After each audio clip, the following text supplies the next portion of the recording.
Hello and welcome to England for the ICF Canoe Slalom World Championships at Lee Valley Whitewater Centre, just outside London. 364 athletes from 61 nations are competing for glory, and of course the all-important Olympic quota places for 2016. We'll go into that in detail as we go through the show. As we call it a show, it's going to be lots of activity. I think we're on air for about 12 hours in the next couple of days. Clearly we'll be following the semi-finals, then we move on to the finals. This time we're going to be following the team events, and then tomorrow we start again. I'm Matthew Layton. I have a host of guests. They're all top paddlers. They're all doing it for absolutely nothing, and they're all very happy to be here. My first guest, who was on the water about half an hour ago, it's Rhys Davis from the UK. How are you? Hi, I'm very good, thanks. Very excited to be commentating today and looking forward for a good race. You look at the conditions there. You were last on the water as a forerunner. It's a bit of a strange one here because you made it to the final of the World Championships in Deep Creek last year. This time it didn't quite go to your plan, but we're lucky to have you here. So you've actually physically been on this course about half an hour ago. Let's look at it very simply. We have 6 upstreams, 3, 8, 11, 12, 16, 20. I'm assuming you can all read. 22 gates in total. We'll cover it in the next hour or so, but what do you see as the major challenges now? Well, there's a couple of key moves going on in today's course. Most importantly, there's 5, 6, 7 at the start. That's going to be a tricky offset for the back left crews, but hopefully there'll be speed through that. Then we've got the double up on the main drop. That's going to catch up a couple of people. And then finally at the end we've got 16, 17, 18. That's going to be a right killer that can really destroy some of the best crews. Semi-final time. We're down, as you can see, it's the canoe doubles, the C2 semi-final time. They are going in the reverse order. They qualified for the initial 40 crews that started out a couple of days ago. So we'd expect the top ones in the world. If you look at the graphics on the left, that's their current world ranking. So you can see how they're expected to do. The Brits have a big advantage here on this course. I think statistically every single Brit that competed in the last few days has made it through to a semi-final. Yeah, we've done amazingly well this year. I can't remember the last time where all Brits qualified through to the semis, so we're looking forward to good things. So we're going to keep it neutral here. The first to go are the current under 23, well, you can see the current under 23 World Championships from FOS earlier this year. They've had a bit of an up and down time since then. They've made a final or two. Rhys, let's take it away. There we go. Well, they're starting off and they're looking pacey to begin with. Let's see what they can do. Right, that kept flowing around the first upstream, maybe a little bit low, but the boat speed was good. And yeah, we're doing well. There we go, straight into this first down the eddy and kept the good speed, driving across. They've nailed this. They're going to fly through this course. There we go. And yeah, see how they're coming for a nice on top line. They should get around this upstream on still 2 strokes. Not maybe as quick as they would have liked it to be, but it's coming through into this next little offset. Now here's the double up. This should be interesting for these guys as a back right crew. But the front man had to really support the boats going across from 11 to 12. Let's see how they do it. Now this is put down as one of the crux moves of the actual course. Yes, right here. So they've actually done that very well. Coming through into 13. See how they've settled the boat and managed to get some nice height above 14. And here, let's see, dry boat. Yeah, this is looking like a tidy run for them. And now another crucial section coming up. There we go. So this bit we'll have to see how they settle the boat here. If they get the turn done, and time for the danger time. And oh, picked up a penalty there. But they've kept the boat moving. They might be able to absorb it. We'll have to wait to see how the other crews do later on. Effectively, they have 3 choices there. You go left or right or a clever move. But they're coming down to the bottom of the course. Yeah. 22 gates in all. We have no reference time because it's the first time they've been down this course. They saw the finals course set up yesterday evening. Struggling a bit there, though. Yeah, that's going to cost them time. They're going to be annoying themselves with that at the end. Let's see what they put down. It's 105 plus 2. Now, I'm not going to ask you what your time was a few minutes ago, but how do you see this time settling in?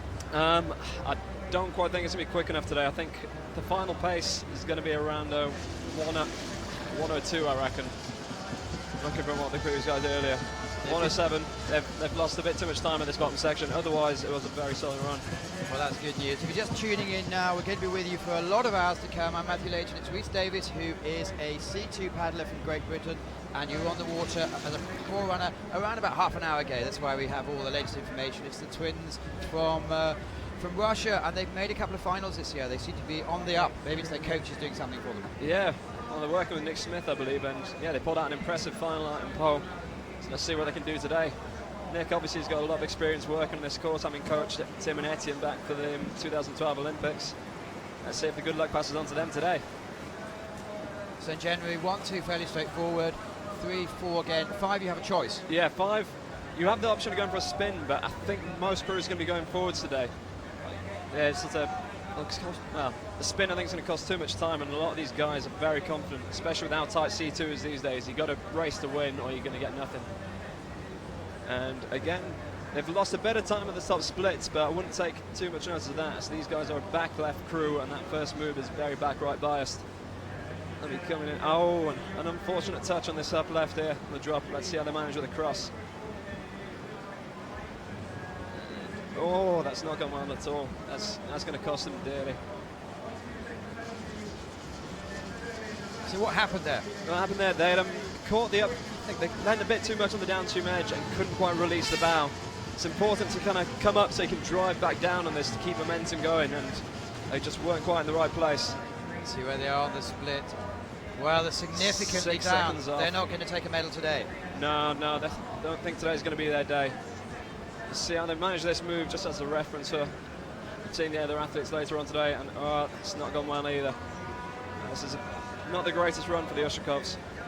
You're going to be a bit disappointed with today, I reckon. With 90 seconds of non-stop action. We'll just see the last few seconds out, but in general, this course, the characteristics, it seems to never stop. No, there's no real breaking points. You have to well, resettle your mind during the sprints, which is a thing that's easier said than done. The rest of this is just going to be full-on paddling, full action, and seeing what they can do. And these guys. There were 40 boats in the initial competition, and there's 3 per nation maximum allowed, unfortunately for yourself in this competition. Yes. And the next to come up are your great friends and direct competition. Yeah, Adam and Greg. They always seem to just get ahead of us in the selection events, but these boys, when they put a run down, they can be really quick. They've not had the season they would have liked this year, but we've seen some great stuff, like especially in the qualifications. I think that was one of the quickest times of the day, so hopefully they can repeat that right now. And Adam, as you see in your picture, he is the individual under-23 world champion, so yeah, he's obviously had a lot of action in the C1 as well. Yeah, both these boys are very talented in the C1, and they've both got a bit of history behind them. Greg Pitts, I must believe, was a junior medalist in C1 back in 2007, and obviously Adam, world champion from this year. They're both phenomenal athletes, such a good feel with the boats, and good pace at the top as well. Yeah, we're looking forward to see how this runs out for them. Good crowd coming in already. Yeah. A lot of school children in the last few days, a lot of international people here today. We have the Slovaks just next to us, so we'll expect some noise in a few minutes, but crucially, they're 2 seconds down. Yeah, I'm not too sure where they lost all that time. There was a little bit between 6 and 7 where they're struggling with the over-rotation, but they've kept the key moves running. So let's hope they get their focus back on. Ooh, and a 2-second penalty from gate 10. Didn't see that one personally myself, but I'm sure must have just brushed it on the way past. Luckily, they've nailed the double up on this main drop, which they've done 1,000 times before. Yeah. And nice lines there. This is back on the road to recovery here. And the crowd's making some noise. I can feel the grandstand shaking right now. This is brilliant. Lovely day though, a little bit of a wind, no rain in store for the next few hours. The 5 seconds down, that is really surprising. Yeah, it is. I think that 2-second penalty and the time at the top's really cost them, but importantly, they've just got 17-18 clean, and that's going to be hard to beat. And they kept the boat running there. They may bring some time back in this bottom section. They're recovering well. Oh, just a little bit of time in this up left, but importantly, still running, still focused, still driving. Well, with 4 seconds down, they're not going to... Oh, heartbreak. Oh, that's a 50-second penalty there, as Adam didn't get through the gate. Oh, and another 50-second penalty. Oh. Rhys, how do you explain this? Because they know the course inside out. They're international athletes. Is it just nerves? It's just nerves. There's a fatigue at the end of the course, and these moves, as much as you know them inside out, they can still catch you out, as we've just seen here. The water is never predictable. So the plan's easy, the execution is another hard game. Yeah. Briefly, while we're on here, the actual course, I know some of the athletes were saying the plan of the course yesterday was certainly looking a bit too easy for their taste, especially Michael Martican. But this looks a bit more technical. This Yeah, course. there's a lot more going on in today's course. The course from yesterday, as easy as it was, it did make for some tough racing as everyone was so tight and everyone had to be on it. Today, I think there's going to be a bit more room for getting away with error, but they're still going to have to race hard and they're going to have to be accurate. It's the kind of the fine line of, do you go technical course and everyone to be far apart, or the open course where everyone's tighter? And Yu Chen from China. There's a few top Chinese athletes been making their way forward. Yeah, they pulled out a surprise run during the qualifications. I don't think anyone saw that coming, and they really took everyone by surprise. Nice and pacey, but today it's not quite a plan in the top section. It just shows how good the young Polish pair were. We weren't that impressed, but it looks like they're putting something down. Yeah, it's surprising. I think this course is certainly difficult, and I think you can get away with a couple of minor errors. There may be hope for them yet to get into the finals. Coming to you live from Lee Valley. This is, I believe, the first major legacy event from one of the London international courses that we actually had for the 2012 Olympic Games. It's great to see as an overall picture.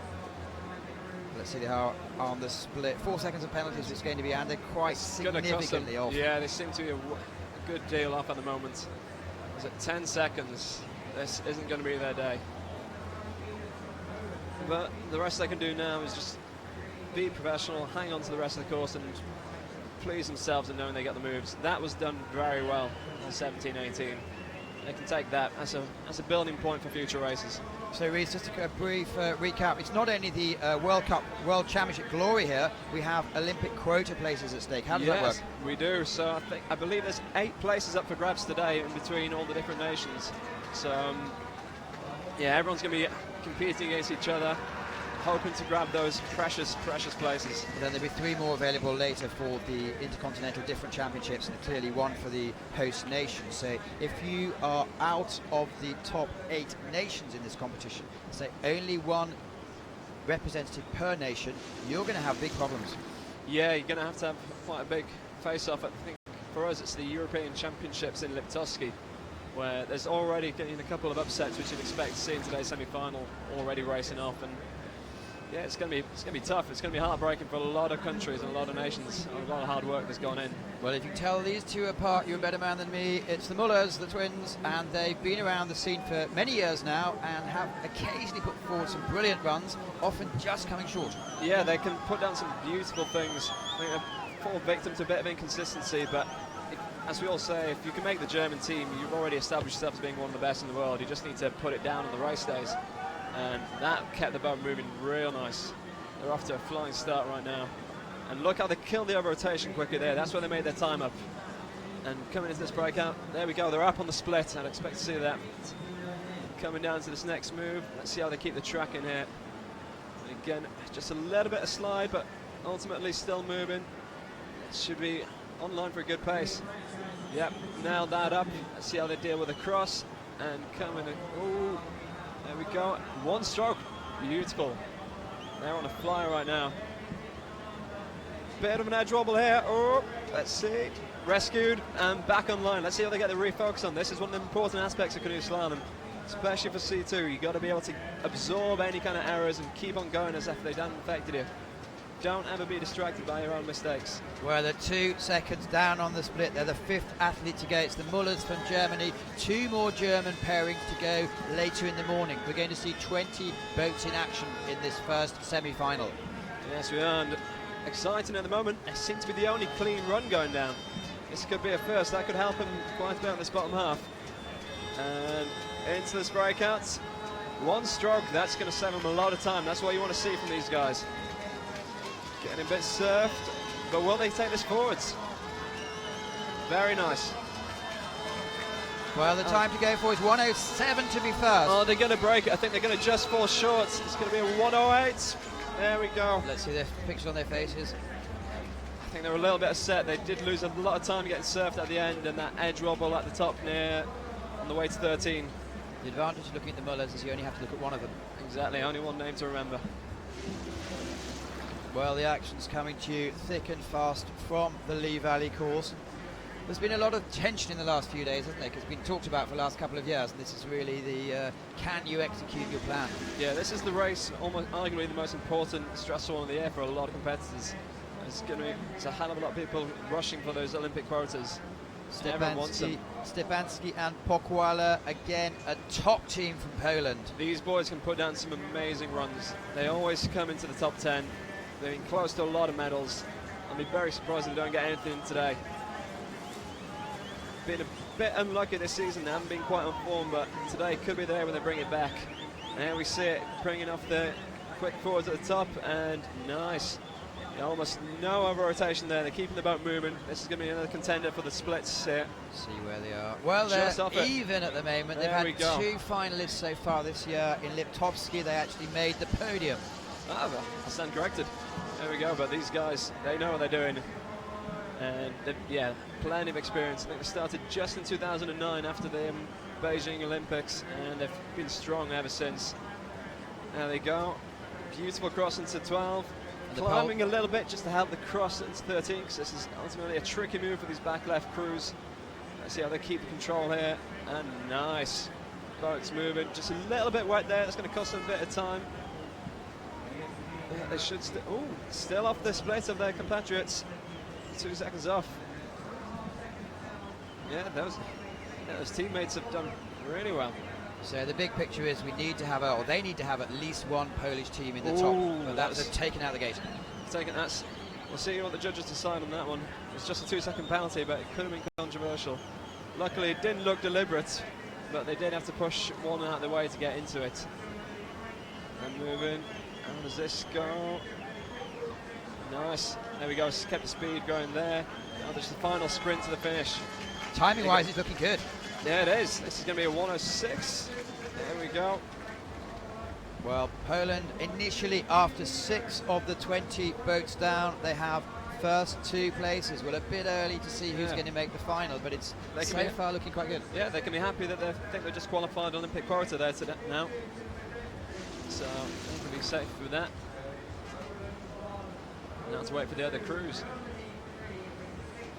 Yeah, that was dangerous there. I think they were lucky, because if the gate is deemed as being deliberately moved, you can gain a 50-second penalty, which will ruin a run. Karlovsky and Jane, again, another very exciting pair. Yeah, I love to watch these boys. They're really aggressive, really kind of accurate with their lines. Just great to watch. The Czech way is always entertaining. And I think they're really looking forward to put down some runs today. And off they go. Putting in a little bit deep into gate 3, but they want to keep the speed running. And back on the aggression there, out of it. That's what they do. This is what they're known for. Coming into this first down the eddy and nailed it. Paddling across. How do they deal with the turn back? There we go. Killed the rotation there again. You've got to watch out for the back. Oh, a late touch. That is unfortunate. They won't be enjoying that. Put them to 3 seconds off the pace. Yeah, it's going to be costly. Let's see how and again, just a bit of slide there where you see the boat's not travelling in a straight line.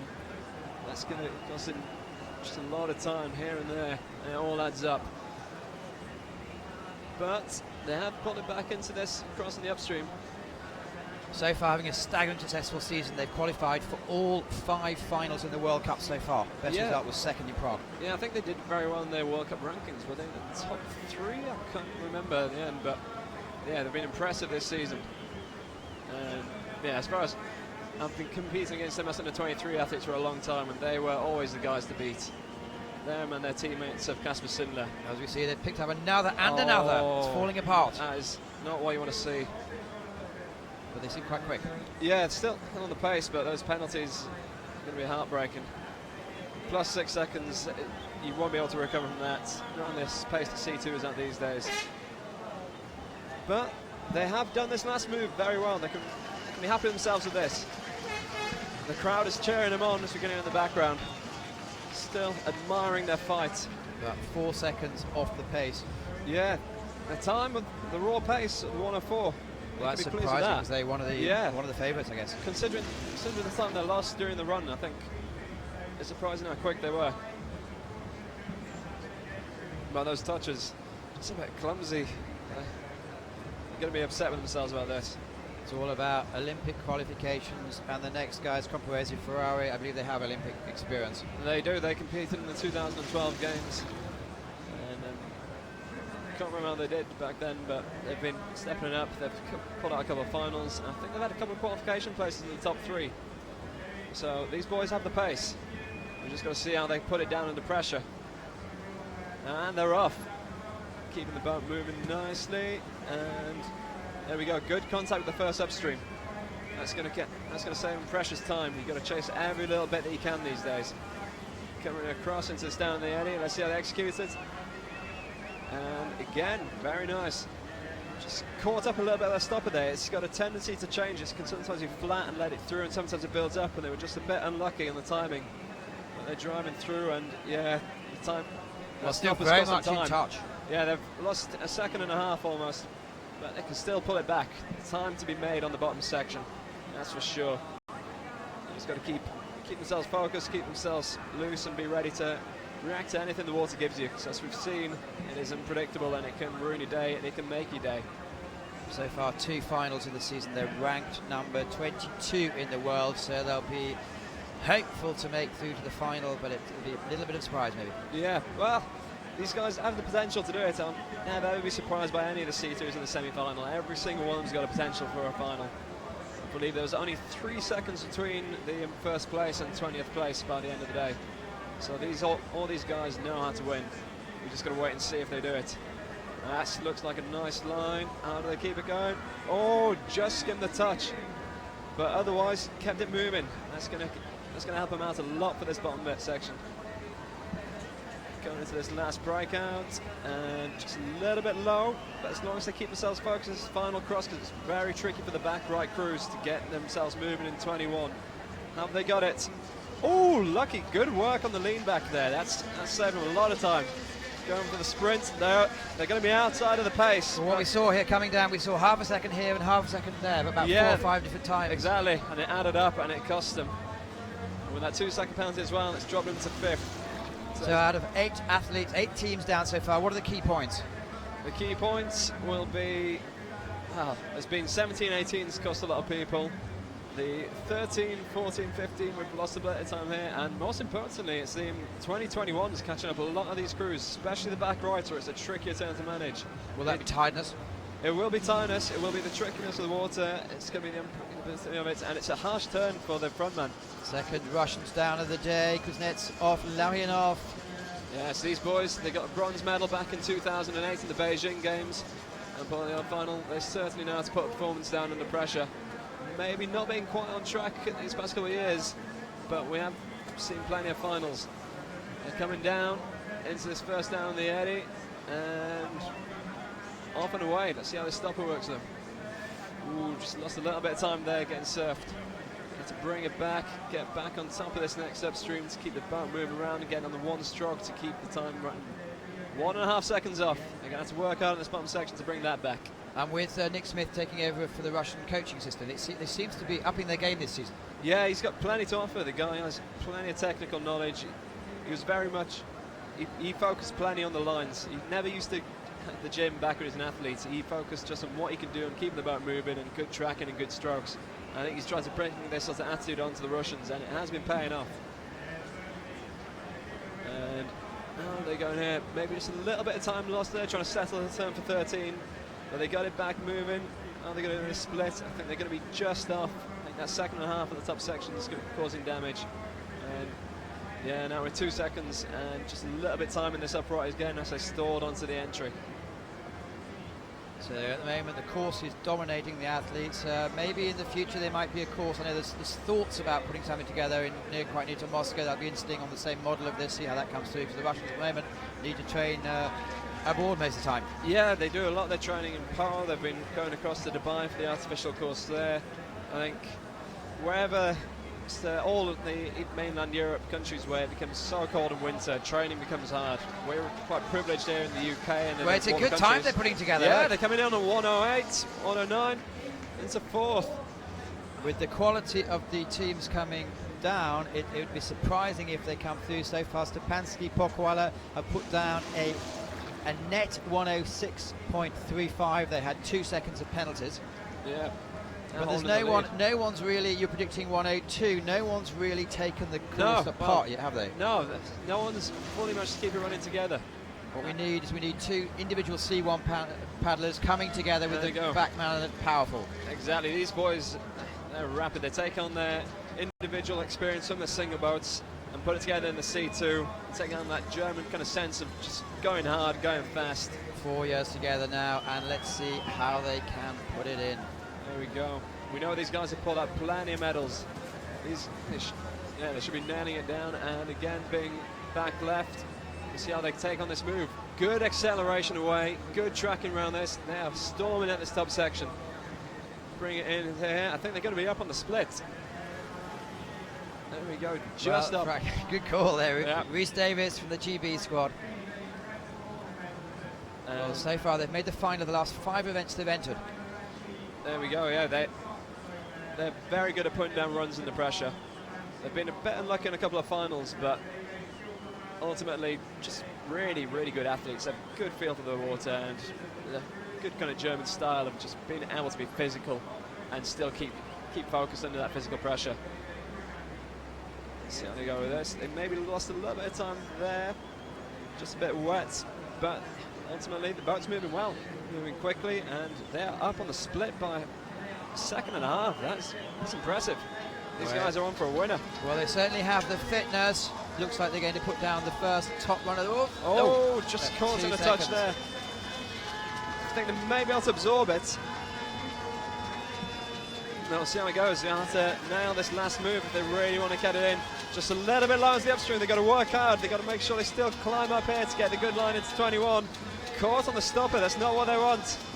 But they're driving away. Go. I think this is going to be a new lead time. They're going to really push it to Skabanski-Pochvala. Let's see what they do. Just into the lead. Good job. Well done, boys. They can be happy with that. Crucial. So they haven't qualified yet, but with one mess up from any of the top 10 teams, and they're in the final. Yeah, it's a promising sign. I think you're happy with that. Yeah, the chances of all these guys putting it down with this sport's slim. You always know something's going to happen, some unpredictable nature of the water. Who have we got next? We have the Brzezinskis. Brothers, not twins. Yeah, these guys, very quick. They're always the guys to beat in the 23. And last 2 events they've been in, they haven't actually managed to make even the semi-finals. No, before that, in the Krakow, it's their home course. They came 5th, I believe. Yeah, I think they've fallen victim to the new qualification system of this year, where it's top 15 first runs, then a fight-off between all the final crews for the last 5 places. But they've pulled it off this time, and I'm sure they're looking to redeem themselves. Just a little bit low off the turn there, and a little bit caught up. It's maybe not the paciest starts, but as we've seen, there's plenty of time to be made on the bottom of the course. Coming in here, and yeah, just a little bit off the pace, but as I said earlier, plenty of time to be made up at the bottom of the course. You've got to keep on their focus and keep on the good tracking and keep on the good speed. And fatigue, tiredness, how does this play into the hands of these athletes? Plays a big part, especially when there's so many key moves at the bottom of the course. You just got to keep your mind fresh and not necessarily ignore the tiredness, but just drive through it. And you got to take tactical lines in a couple of places just to make sure that your arms are fresher for a couple of key moves. Strangely enough, like 11 and 12 is one of the places where you find that you can relax a little bit so that you got the arms to be able to push for 12, 13. But right now they're coming into the next key move of the course, and they've matched the pace. There we go. They've pulled it back together in the bottom section. This could be another final pace. Coming to this turn, this move is an advantage for the back right, so they can keep it tracking, they can keep it moving, and nicely done, clean. That's going to pay them big favours. Brzezinski from Poland are putting down a stonking run. They are, they're back on form. Let's see how they get into this breakout. That's what they want. They got to get some good drives now into 21. This is a key move for the back right, and they look to be focused, and there we go. Well, boat's this moving is well. going to move into first place. This is going to take the winner. There First qualified for the finals. A 103. Well there we done. go. They can be happy with that. In the final. Well, that's given us something to wake us up. Good crowd here. It's lovely and sunny. Not too far away from London. If you want to come and see us, come and say hello. Next to go, we could give them an hour on this, talking about them, but it's the Hochschorners. Hochschorners. These guys have been on top form so many years. They've fallen a bit from grace in these past two, but they still have a lot of history behind them, and they still pulled out an amazing win at the Liptovsky World Cup.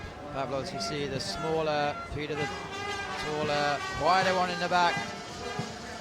Yeah, They are, as you can see on your graphics, 3 times Olympic champions. Last time in London, they won the podium on their day. They have been the gods of this sport. Yeah, I think it's a pretty good record to say when your worst Olympic result is a bronze medal. These guys have been phenomenal in the past, and we'll see what they go for today. Historically very good on this course here in Lee Valley, and very nice through there. They're always a bit deceptive in their style. They never look like they're moving too quickly. They don't like to try, but they just keep the boat moving. They keep it tracking, and they're up on the first split. 10th of a second up on the split. There we go. Maybe came a little too high out of gate 8, but they're back on line, and the boat is moving beautifully. Just look how smooth and how much it floats on top of the water. That's what you want to see. That's what these guys do well. They're coming into this, the key move, onto the serve of the stopper. Look how balanced frontman is. Ouch. Okay, I pulled that. Jinxed him a bit there. He just relaxed a little bit too much and wasn't driving. They weren't deep enough in the stopper. That's lost them time. I think they're the first crew to fall away from that. But they're back on line. They know how to refocus. They know how to put down a run. They know the job that needs to be done. I believe this may be one of the Olympic selection races for the Slovak boys. So pressure is on. They're not going to give up. They're going to keep going. They're going to keep driving. Yeah, it was Seo, it was Poe here, and maybe going to Liptovsky in the Europeans next year. It's the best 3 of their 4 results that count. Yeah. It's not what they wanted though. No, they've been a bit off track. They're going to have to put on a fight. But as we've seen in the past, these guys have plenty of good results behind them, and they're always an intimidating force. See them on the start line, and you know it's going to be well off. I'm not sure they're going to be making a final in today's run. They're crossing the line in a 1:09. Well, it's their first huge shock of the day. They're going to be upset with this. They're not showing. Yeah, there we go. Frontman Pavel. Well, they're showing just a bit of disappointment crossing the finish line. That's not what they wanted. It's not what they came here for.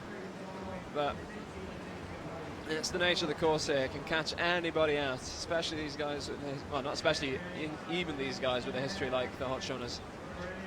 Well, that's the way it works. Let's move on to the next ones. It is Mark Proctor, Etienne Stott, again. There we go, the crowd's going wild for him. Yeah, these boys just started this year and they've put out some impressive runs.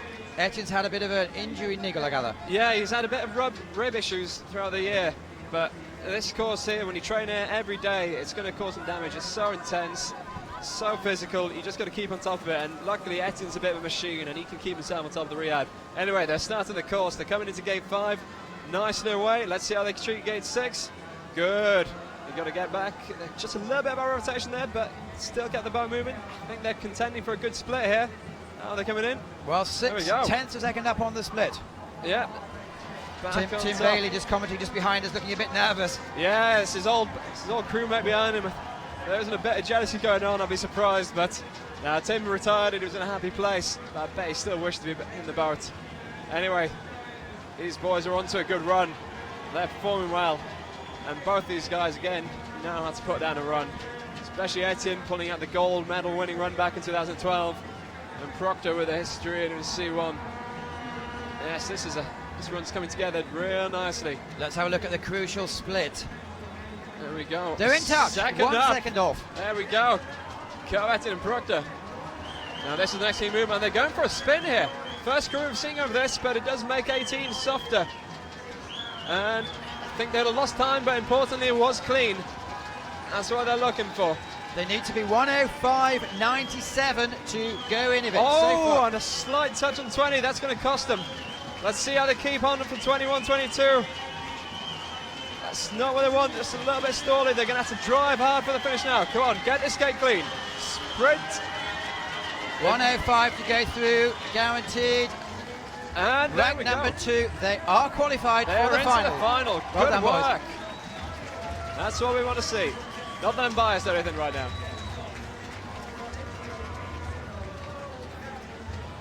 Well, that's what we want for the local crowd anyway. They're a great story. Yep, everyone's going to be loving this. Yeah, they a bit shaky at the finish. Thought they It was close to throwing away on this last move. 21 was looking pretty dangerous for a second, but they pulled it back. Etienne's strength and Proctor's will and determination paid off, and they're into the final. So far, 3 teams guaranteed finalists: Poland, Germany, Great Britain.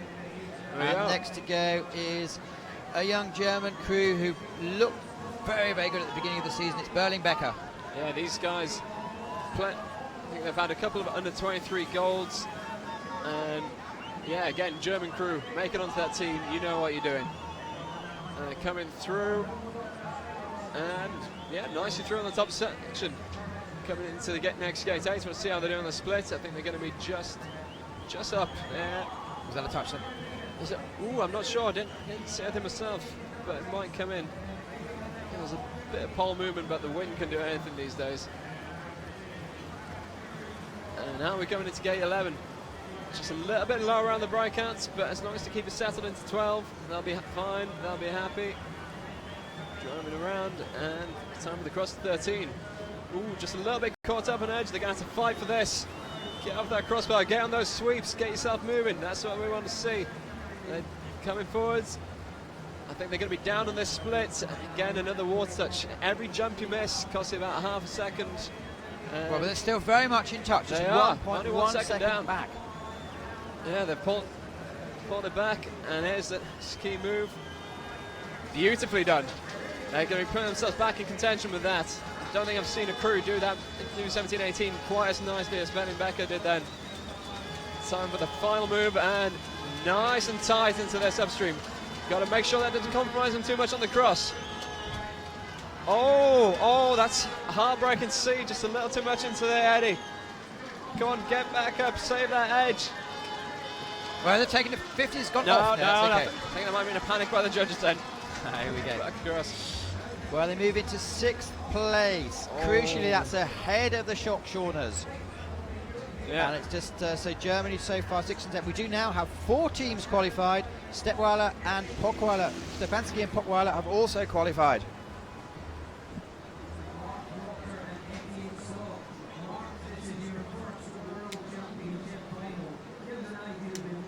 Go. Yeah, they'll be a little bit gutted with that coming into 6th place. They're going to have to wait to see how the other competitors do. But at the top of the course now, we have Kasper Sindler. Good close friends of mine. These guys are real quick. They've pulled out some medals, and just very nice to watch. They keep a nice, smooth style, and ultimately get some power down as well. Matt Lister, what do you think? These boys are an absolute beast. Like, I've watched these boys over and over again every race. They're always the ones we're begging for getting the video ready for. They just know exactly what they're doing. The boat's always in place. They're so smooth and precise on the water. And what you'll see from the Czech boats is they've all got a very explosive style. They get the boat really moving off of every stroke, and every single stroke that they put in the water is always doing something to get the boat going where they want it to be. Now we see they're 1.1 seconds up at the split. Yeah, that explosive smooth style's coming into action. Now we're driving into gate 12. Let's see how they pull this off. There we go, nicely done. Getting themselves prepped for the cross. You've got to stay on the front of the boat, keep it maybe a little bit tight into 12, but they kept it moving, and they're setting up for the cross of 13. Yeah, you can really get caught out going on this cross. They just need to get really across. Oh, look how tight they are. They're getting really on the pace now. You're going to see them pick up the pace, make sure they're going pushing through the next section. Yeah, they've saved plenty of time here. I'm expecting to see a good time on the split. Are they going to be up on the Brzezinskis? I think they will be. Oh, 1.05 up on the split. That's amazing. And then we saw how good the Brzezinskis were down the course. It's just they just need to hold this pace now, and they'll be safe for the Heartbreak! no. Oh, they're going to drag it all the way back up the course now. Come on, boys. Sprint it back up. All the way. Come on, come on. Oh, it's heartbreaking to see. You can see the indecision there. You couldn't say neither of them knew which way they were going to go around to get back around the gate. Oh, gutted for them. Importantly, they are putting the fly back online. Yeah. Oh, and an unfortunate touch there on gate 20. After such a promising start, it's such a shame to see them really losing it, especially after the season they've had. They've had some amazing performances through the year and some great medals. Well, big cheers, but they're going to be absolutely distraught. They won in Po. They were one of the favourites here. They are one of the recognised most exciting, accomplished paddlers at the moment. So it's all gone wrong. However, if one drops off, another one comes in. We now have a third Polish team through into the qualifications. So everyone in the final is going to go to get a place to Rio.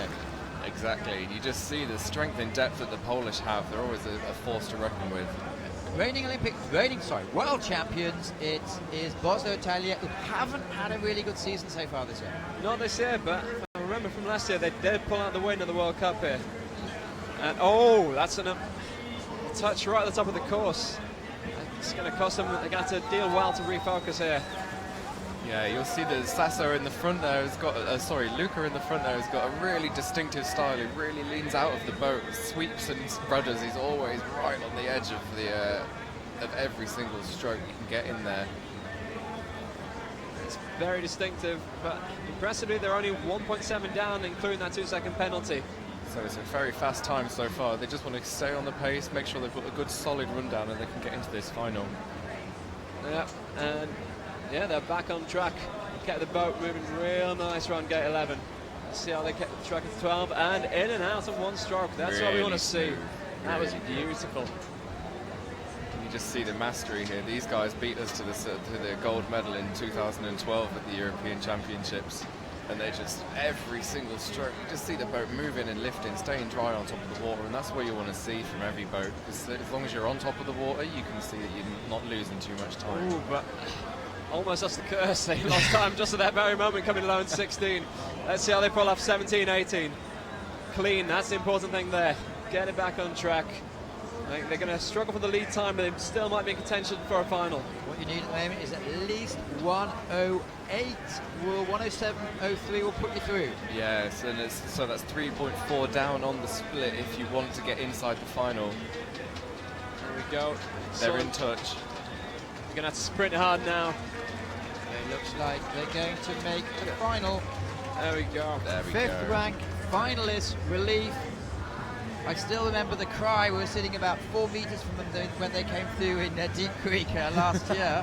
So they certainly know how to celebrate. Indeed. Coming to you live from Courtside in Lee Valley. Reese Davis, Matt Lister, you are a pairing. You've been down the course this morning, so you have an amazing insight. And so far, it's looking good, isn't it? Yeah, it's a fab course. It's definitely, in my opinion, one of the best courses in the world. And we'll see these boys, one of the best paddlers in the world, the Skantard cousins. Last year, they completely dominated the season. This year, I guess baby's come into it a little bit, but they've been a little bit off the pace.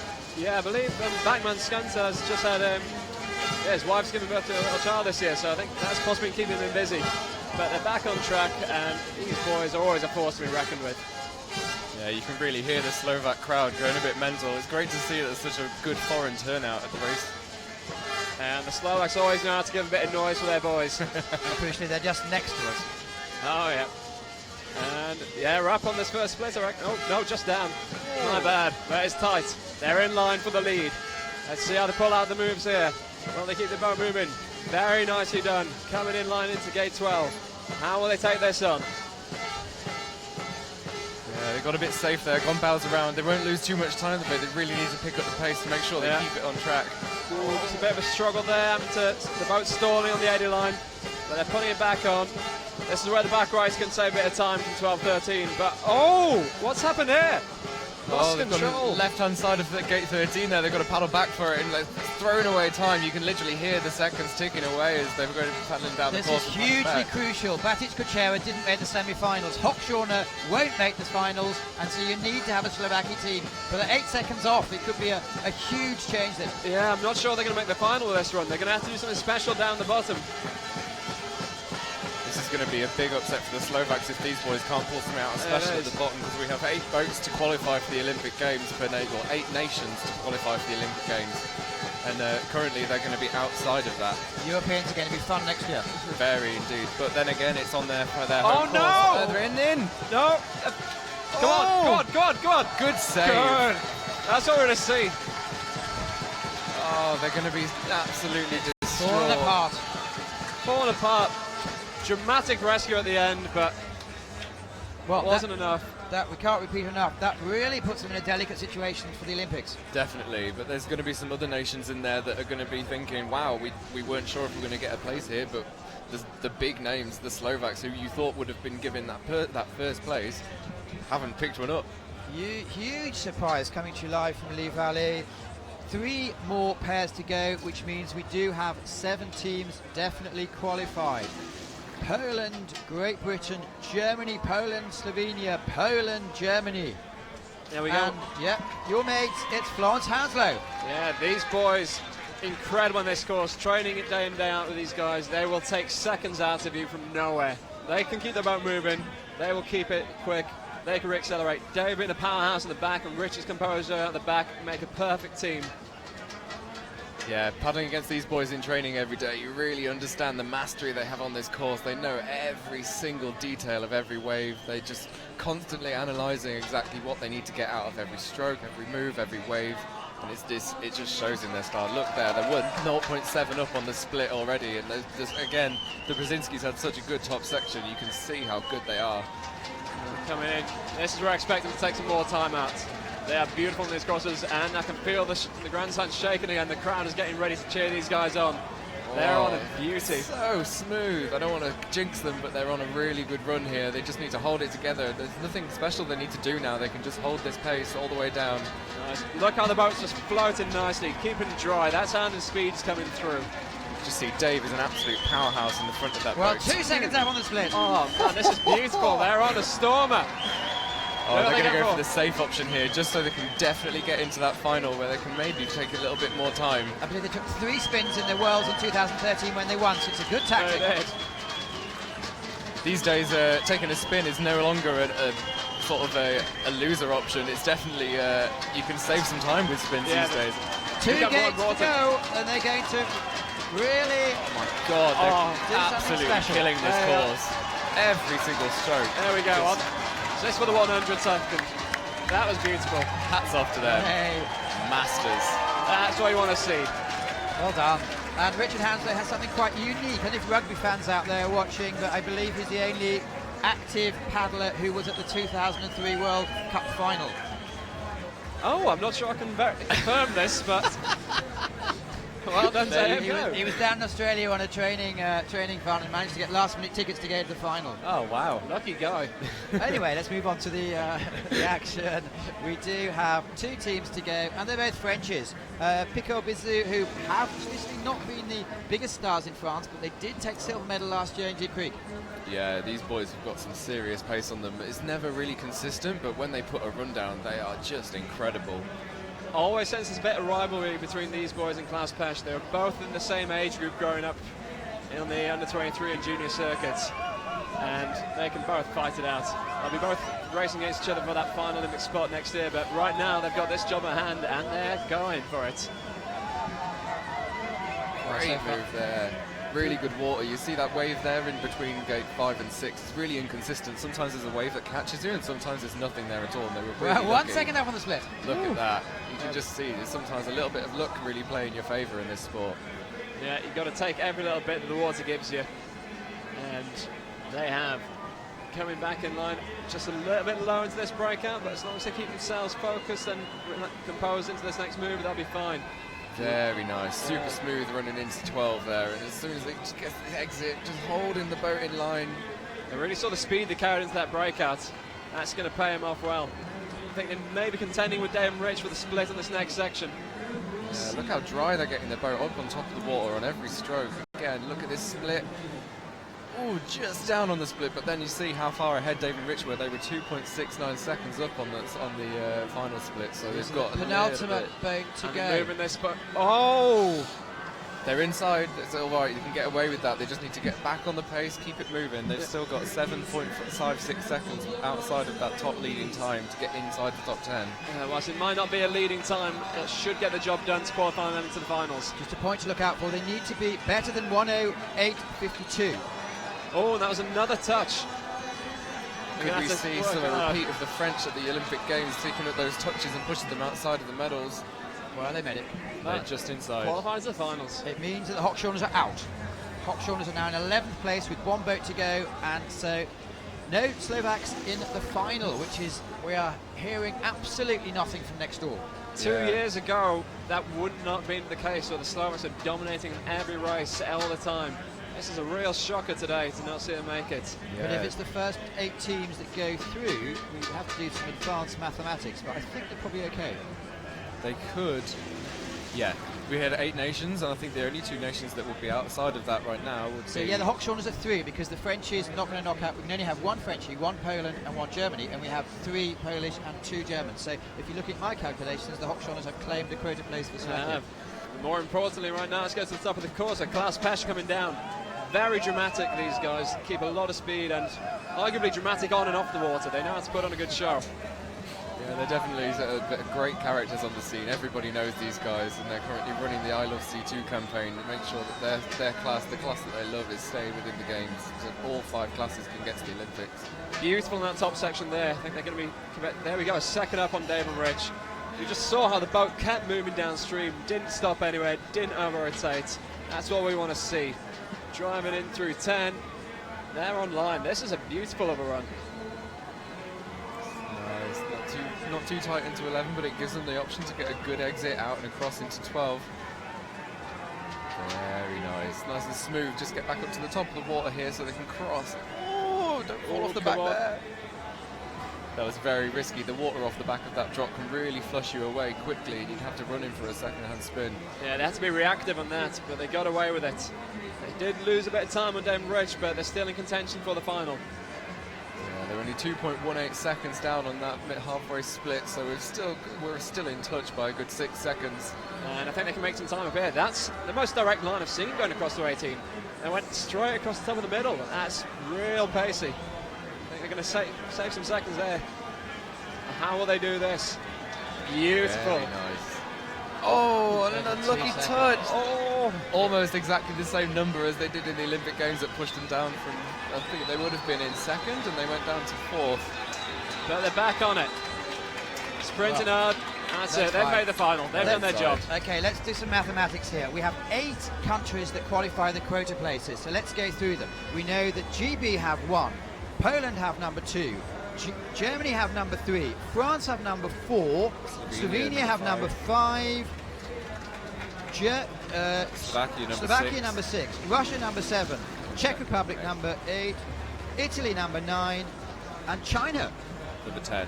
Yeah, so it's it only goes the first Czech. 8. Sorry, It's only the top 8. So it goes to Czech. So Czech, Russia, Slovakia haven't made the final, but it doesn't matter. They are now Olympic quota places. Indeed. Which is what that game is all about.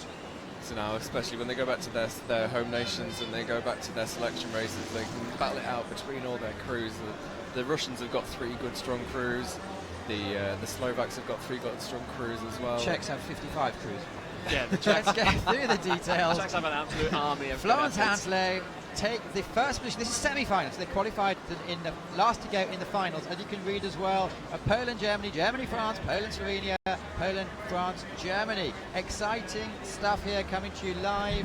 Crucially, as you see, 12th place, 13th place, and 14th place also take the Olympic quota places. So it doesn't come much tighter or much closer than that, but they do get through. Right, we're going to have a little change here.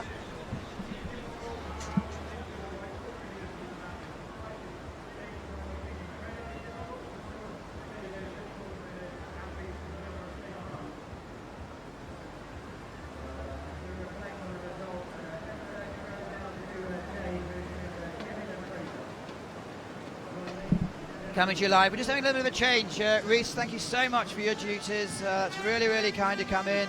We're moving on in a couple of minutes to the K1 women semi-final.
Well, it's coming to you thick and fast from Lee Valley in London. I'm Matthew Layton. The aim of the game is to have the best athletes and ex-athletes by my side talking you through the course, as we've been hearing for the last hour or so. Matt Lister, who was on the course this morning, gave us excellent insight. Someone who is still in the business and is a legend from the last 20 or so years.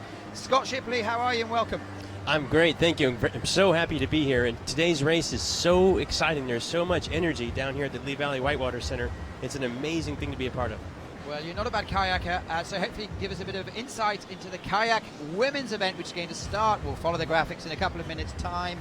They started out with a lot of athletes, and now they're down to the top 30. 66 started out a couple of days ago, Wednesday in fact, and now they're down to the top 30, going in reverse order of their qualification runs. We had 2 sets of heats. It's been a lot of stress. Again, we're going for Olympic quota places. The top 15 nations will book themselves a place in Rio. It doesn't book the athlete, it books the nation. And Scott, we have all the big names are present here. Let's see what's going to happen. Well, I'll tell you what's very interesting about today's race is it's really about passing the baton from a past generation to a new one. We just saw the Hawkshorners in C2, legends in this sport, no matter what class you race, go out of the final for the first time. 5-time world champion, 4-time Olympic medalist, fantastic boat, go out of the final, and really passing the baton on to a new generation there. In this final, we've got some legendary names as well. Stepanka Helgertova, former gold medalist from 1996 in this final. We also have young paddlers that are coming in. Some of the top names from more recent history, such as Emily Fair, who was the gold medalist here in 2012. Mylin Charut, who had a very good early season, and Karina Kunel, who did very, very well and actually took the World Cup with a very strong finish to her season. So this is going to be a very exciting race. As you can see, we're just looking down the names of the 30 athletes. What we're going to do here is Scott's going to be the main play-by-play caller, and Matt, you know these girls pretty well, all of them, so you can give us some colour. Yeah, spent a lot of time with a lot of these girls. Really, it's a great field. There's some really nice people in here, and obviously I'm not going to talk about the personalities too much, but they're definitely all really here to push those medals. And as we can't stress enough, it's the top 15 nations that qualify a quota place for the Olympic Games. If you've just tuned in with the C2, we have big nations missing out. The Czechs didn't make the final. The Slovaks didn't make the final, but I don't think they care because they've actually made it through for the quota place, which is the important thing in this game. Well, you bring a good point. There's really a race within a race going on here. And already we have our first boater on the course coming down into gate 3. This is a very challenging opening move. You see a lot of the athletes coming in quite low to gate 3 because it's hard to get in without hitting that pole high. So these athletes starting off the worlds literally having to hoof their way up that eddy and then out onto the race course. And of course it's Natalie Pacinik from Poland. We saw 3 Polish boats qualify for the C2s, but Poland are doing something correctly.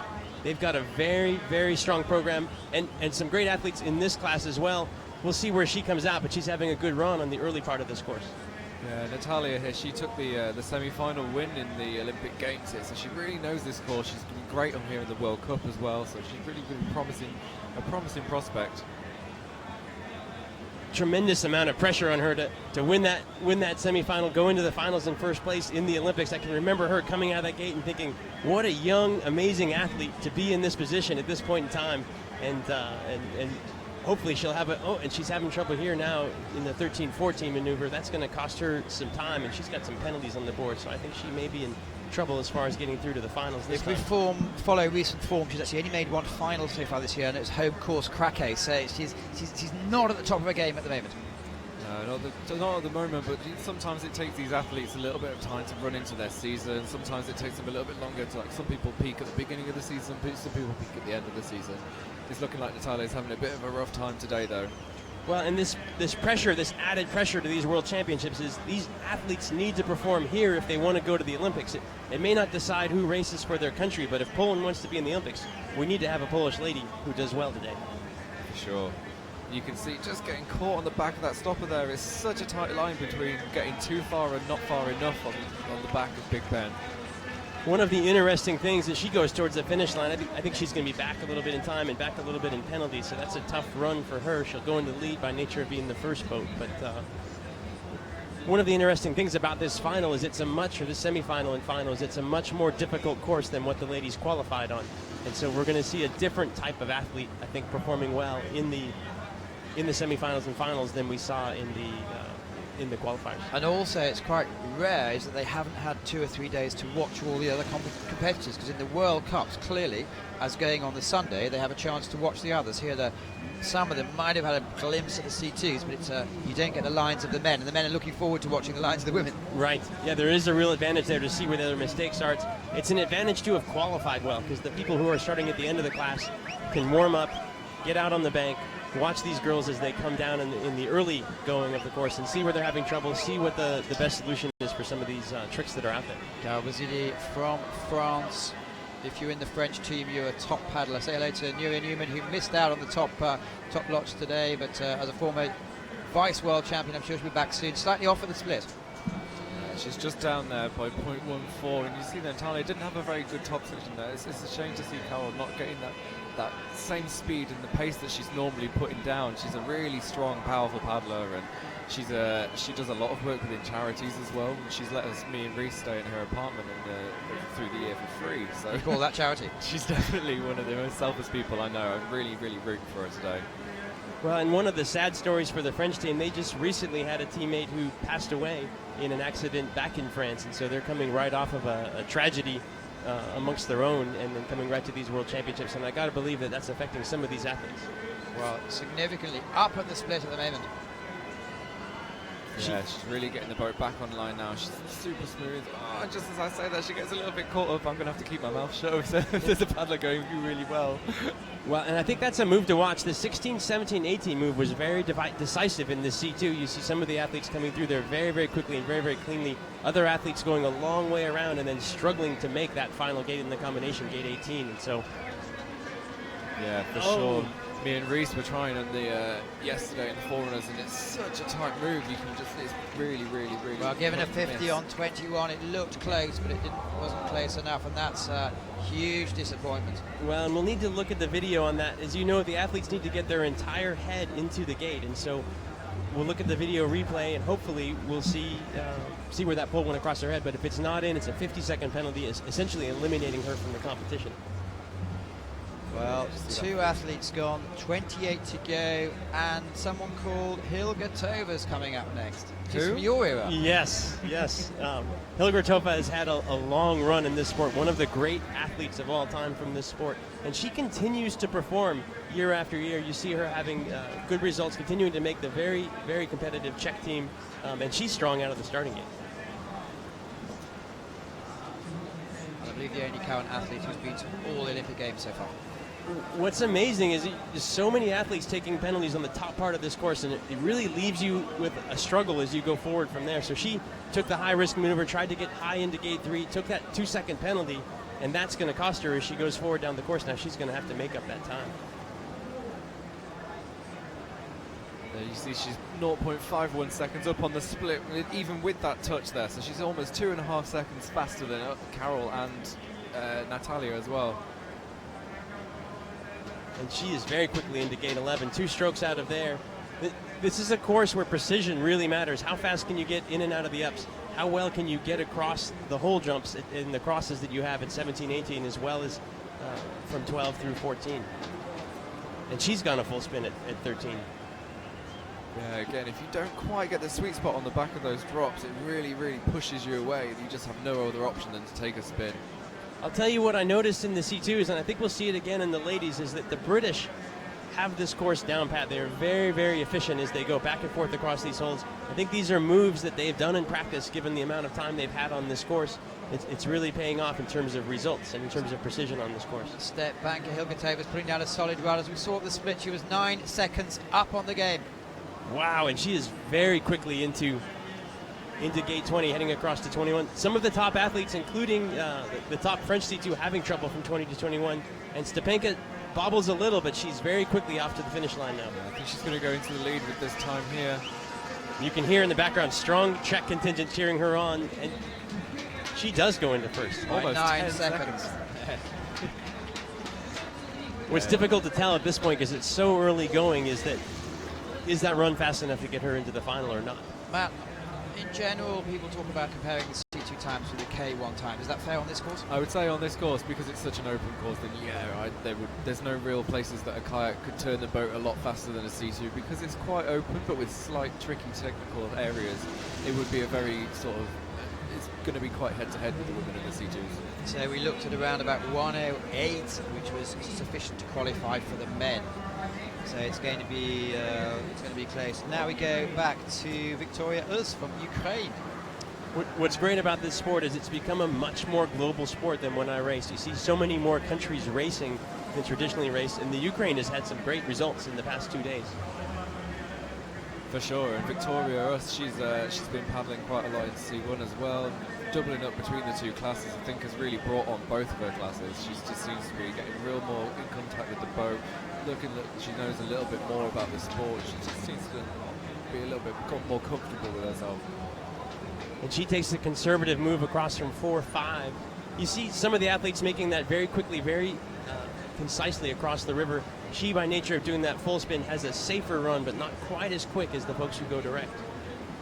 Yeah, it's quite unnerving between gates 10 and 11, because when you see those blocks on the right-hand side of the screen, there's actually another block underneath the water, so you have to kind of lift your blade over it so you don't trip up before you go down the drop. Yeah, when you start to realize how many obstacles are out there, the water is very tricky out here. The obstacles are hidden and often very tricky out there, and then you have this slalom course running through that. For some of these athletes, given the amount of talent they have, it's quite easy. For other athletes, this is a very challenging course. Well, which scoundrel made the blocks then? I gotta say, I love seeing the blocks underneath the river there. Scott made the blocks, by the way. And that's quite efficient. That's quite efficient on the cross from 17 to 18. She did go around, but she didn't get caught up in the hole as she went. And she also has a 2-second penalty, so we've yet to see a clean run down the course in the ladies' kayaks yet. She's just dropping a little bit low into 20, but they'll give her a little bit more of an option to get some speed up, to get across the back of this stopper here. Taking a really conservative line there, taking a spin and a wide line. And you need to commit to that line. If you don't come out on that wave and crank the boat downstream, you're going to bite into the eddy like that, and you end up doing the full spin. Right. She's going to be way back on time. Let's briefly, Scott, give yourself some publicity. Tell me about the blocks. The rapid blocks are a really interesting innovation in this sport. What we wanted to create was a way that you could completely, in a three-dimensional sense, change the way the channel performs. And so these blocks can go anywhere in the channel and allow them to totally reconfigure the rapids. And so as the sport changes, we can change the channel with it. And one of the great innovations that you see out here, especially as you look at the drop at 1920, there's actually rapid return ramps. These are skills repeaters, so the athletes, without getting in their kayaks, can pull themselves back upstream on the course. So great system for this channel. Dongli from China next up. The Chinese, very, very fit athletes, very powerful athletes out there. And she's doing quite well on the course. She's been clean the longest, I think, of the athletes that we've seen so far, and she is very quick across on that cross. Super smooth there between 5 and 6, just keeping the boat running all the time. Oh, again, as I say something good about a paddler and they take a touch. She's still 1.2 seconds up on the split, though. She's in touch. You know, with all these touches out there, I've got to believe that the Olympic qualification is a factor here. People want to make sure that they can get a spot for the Olympics, and that added pressure really makes you shaky on some of these early gates. For sure, and it really takes, even with like people that aren't even in the race, you can really feel the tension in the air within the crowds, with other athletes that have come to watch and support their teammates in their nations. And I even bumped into French people on the train yesterday, and all they could talk about was the Olympic qualification. It's interesting, the race within the race there, because some of the athletes who did not qualify for the final still have the potential to make Olympic spots depending on how other people do today. And so there's a very complicated formula out there where people are saying, hey, as long as this country or that country doesn't make a spot, I can still go to the Olympics, but they don't have any control over that destiny anymore. Well, we saw Liu was up on the split, but she's struggling slightly in gate 18. Yes, she really got a bite of that hole, and that has cost her a lot of time, not only at the mistake itself, but she is slower now coming into the big drop. Good applause and a good contingent following her down. And she is a little late on that turn. Coming over, it looks like it's going to be provisional first place. Oh, Second place. just outside. 5 seconds. Well, 30 athletes to come down. That's going to be difficult to qualify, as we saw with the 108 made it through for the 10th place of the C2 we saw earlier this morning. I think both Stepanka and Lee Tong are going to wish by the end of the day that they had not had their 2-second penalties. I wonder if that 109 won't be within reach, but the 112 seems, or the 111 seems a little far back to make the final of the day. Next down, another long stay client. It's Violetta Oblinger Peters, who was celebrating her 16th wedding anniversary yesterday. Let's see how she goes. She knows what it's like to compete in the Olympics. Violetta, an Olympic bronze medalist, also a many-time contender in the World Cup and World Championships as well. She's got a lot of experience, and she as well, both Stepanka and her, very experienced paddlers, having that touch on gate 3, and so that's going to put them behind the mark right from the start. It's a really difficult gate to get the bow right underneath the pole, stay in contact with the gate and not lose too much speed down the eddy line because of the water, how it recirculates in that eddy. You really have to be in touch with the water. Well, and Violetta's very fit, very experienced. She's exactly the kind of athlete that can come back from that kind of mistake and put together a run that will still get her into that final. So As we see, she's even on the first split after 5 athletes gone of 30 to go. She just want to stay smooth around gate 11 and get this cross, keep the boat flat and stay in line with the gates. it's worth mentioning, and I think it's amazing that here we are years and years and years after 96, and the boat we're talking about is still Stepanka Hilgotova here in the early going. Yeah, for sure. And a lot of things have changed since then. We've got shorter boats, and even now we're using fins. You can see Violetta is using fins. She's got 2 fins underneath the boat, and it helps with the tracking of the boat. Are you tempted to come back, Scott? You know, I don't think I have the potential for one of these spots that they're looking at for the Olympics. It's exciting to watch these folks race, the people that we knew in the past, and then in some cases, such as Jessica Fox, the children of people I raced against are competing today. Scott Shipley, Matt Lister. Violetta's 1.6 down, so she needs to have a clear, fast finish section. That was super tight Yes. in 20 there, keeping Wow. the boat running all the time. Wow. She needs to be spot on if she wants to make up that time in this final part, but she has been very efficient through these final few gates. She's coming into the finish now, but it's looking like it's going to be in touch. Oh, she's just fallen outside. Yes. She'd be disappointed with that. She spent quite a lot of time here training with Helmet and using the other athletes' girlfriends for their nannies with the Milo. And Stressful week for the Oblinger Peters family because little boy started school this week. They've had Vic Prindus doing some coaching with them, so I guess that's an interesting new angle. Well, and I saw them at breakfast this morning. Here we are at the World Championships, and all we talked about was the kids, and so so they really have to have a balance there in their lives. Maria Claudia from Italy, and Italy qualified a boat in the C2, so there's a good vibe going on this week. yeah, for sure. But there's going to be a little bit of upset within the team with Steffi Horn just being one place outside of the top 30, so she's not going to be competing. So the one girl they have to compete here for this one Olympic place is Clara. So we're going to be really looking at what she does. Takes out gate number 5. Yeah, number 5. She was very quick through the top few gates on that course, and then having that touch again. Every time we see a top paddler come down here, they're getting something messy going on in the top 4 or 5 gates. Again, she's only 0.26 seconds outside of that touch. Oh, and again, another touch. She's getting caught. This is not going in her favour at all. She's going to want to stay clean all the way down this course, keep it solid, almost pull something a little bit more special out of the bag to really come back from what she's got caught. And Giafron, coming from another one of these paddling families, her sister was a world champion back in the day, and she's much younger, having many top results in the qualifiers and some of the races throughout the last 4 years. Yeah, It's going to be nail-biting stuff for Italy today. she's definitely getting kicked around by the water a little bit more than usual. Lee Valley is one of those courses that's so big and so demanding physically and technically that you don't really have to have that technical a course to make it difficult. The course in the qualification was so open, but because of the challenging water, it could make it touch and go. And she is missed out on gate 18, going to try and struggle back for that gate now. One of the things I've seen in the athletes is if you're online and you're doing the course right, you can absolutely fly. If you get offline, you see them struggling as Larry does throughout the remainder of the course. Nice into gate 20, but I think it's a little too late. to pull anything back now.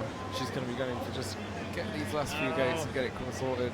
She is absolutely struggling down the bottom part. She just needs to hang on to get maybe 26th, 27th, which might pull them through the quota place. Clearly at the moment goes into the last place. We'll have to do some calculations. It's clearly only one person from each nation has the quota, 15 quotas, so she's... Well, we'll keep in touch. Well, here we are, more than 12 months away from the Olympics, and you could find out today at this race that you won't be going to the Olympics by nature of the fact that there is no place for your country, and so she'll be sweating the results from here on out. Jess Fox, one of the global superstars. Ranked first in the world, tremendously fast silver medalist here at the Olympics. I think a surprise silver medalist in the 2012 Olympics, just by nature of how young she was going into that event. And she has had top results not only in the ladies K1 but also in the ladies C1. She was delighted to be ranked number 1 in both of them going into this tournament. Yeah, totally. And we say it every race, but she really does have good genes. Well, and she's got a lot of folks cheering for her. Her father, actually, Richard Fox, 5-time world champion from Britain. Her mother, French, and a former world champion herself from France. And then here Jessica is racing for Australia, so she's got a lot of different countries that can lay claim to her success. And Jess is 1.5 seconds up at the first split. And you can see she's really putting together an efficient, a very fast, very efficient run here. Yeah, I don't want to say too much because I keep ruining everyone's runs by saying how good they're going. I'm not sure you're the one that's Xing them. But she's paddling down the course. If you look at her, though, she's putting the boat in exactly the right place at exactly the right time. The boat's moving the way it needs to go. This is a great run. 4.5 seconds up on that second split. That's incredible. Little bobble coming into 16. This is exactly the kind of run we're going to see out of the top few women, and she is very quick across that 17-18 move. That is the quickest we've seen so far in the ladies. Well, the reason we're seeing her so soon is she had to go through the second heat to come through. But it looks like coming at the end of the course, she's taking it apart. This is unbelievably precise. Look at this.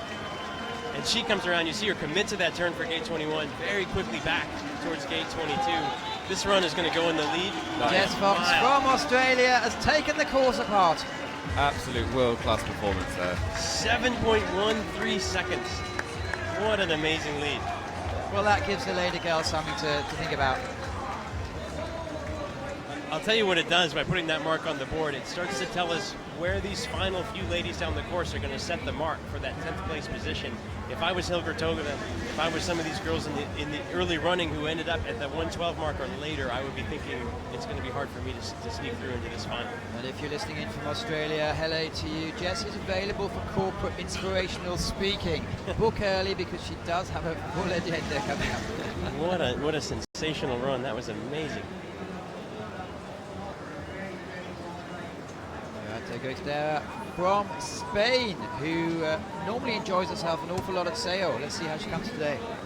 Well, the Spanish have a very, very strong contender in the ladies class. It's not going to just be up to her on who creates the spot as we go through today's races. Mylin winning a couple of the early races this season for Spain, and so this is a great training partner for her. Yeah, in recent years, the Spanish seem to have really kicked up their game. The funding the situation hasn't been great in Spain, but they don't lose that spirit all the way through. They have a great coach in Zabi Enchaniz, who's a former athlete that I raced with. They also have a great team spirit. We actually use a Spanish coach in our club back in Colorado. Great team spirit, very motivational. They work together so well as a training unit, and you got to believe that's what translates to these results.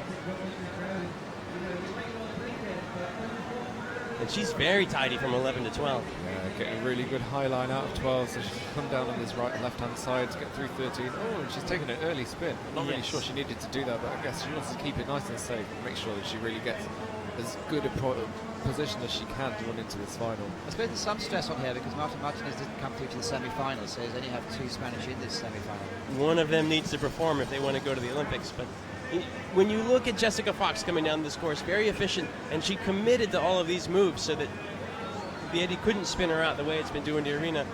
As we come into 7-18, you'll see the same thing again. She needs to come out and spin and go across, and very much more efficient there as she goes across.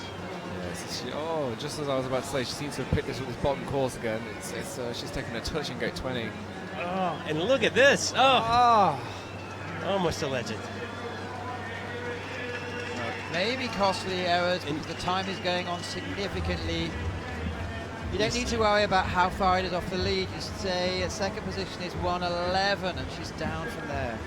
You know, had she had a clean run through there, that run would have gone into second, I believe. And so she's got to be regretting some of the messiness out there. But Matt, back to you. Kim Woods had a bit of a down season last year, and she's having a stonking season this year. Yeah, amazing to see that she was actually in good form last year, and this year she had a really bad knee injury. She couldn't actually train as hard as she wanted to in C1, and she seems to be pulling out all these medals from nowhere, and she's really, really, really coming into her own. the British have put so much money into development, so much time and so much coaching into development, and you're seeing some great young athletes really shine in this event. Well, she's taken out gate 3. It's such a picky move. You have to be so precise and you have to go so wide not to hit it, and nobody wants to do that at these World Championships right out of the starting gate. Yeah, Kim's been a really good, strong athlete all the way through her junior, and she's in her under 23 years now, and she's going to be a good, strong contender all the way through into senior for quite some time, I can see. I'll tell you what's amazing is that time from Fox is so far in front of everybody we've seen so far. What an amazing result by her. 104.20 is a current lead. She's 7 seconds ahead of the nearest contender so far. That's nothing. In 2013, she won the C1 by 13 seconds. It's amazing the amount of talent that she has, and just a mile ahead right now in this race, and she's for sure safely through that qualifier into the final and looking good for a medal in that final. So Kim, how's she going? Yeah, she's going really well, and just how we mentioned earlier, the skill repeaters that you can see, the green AstroTurf slides on the side of the course.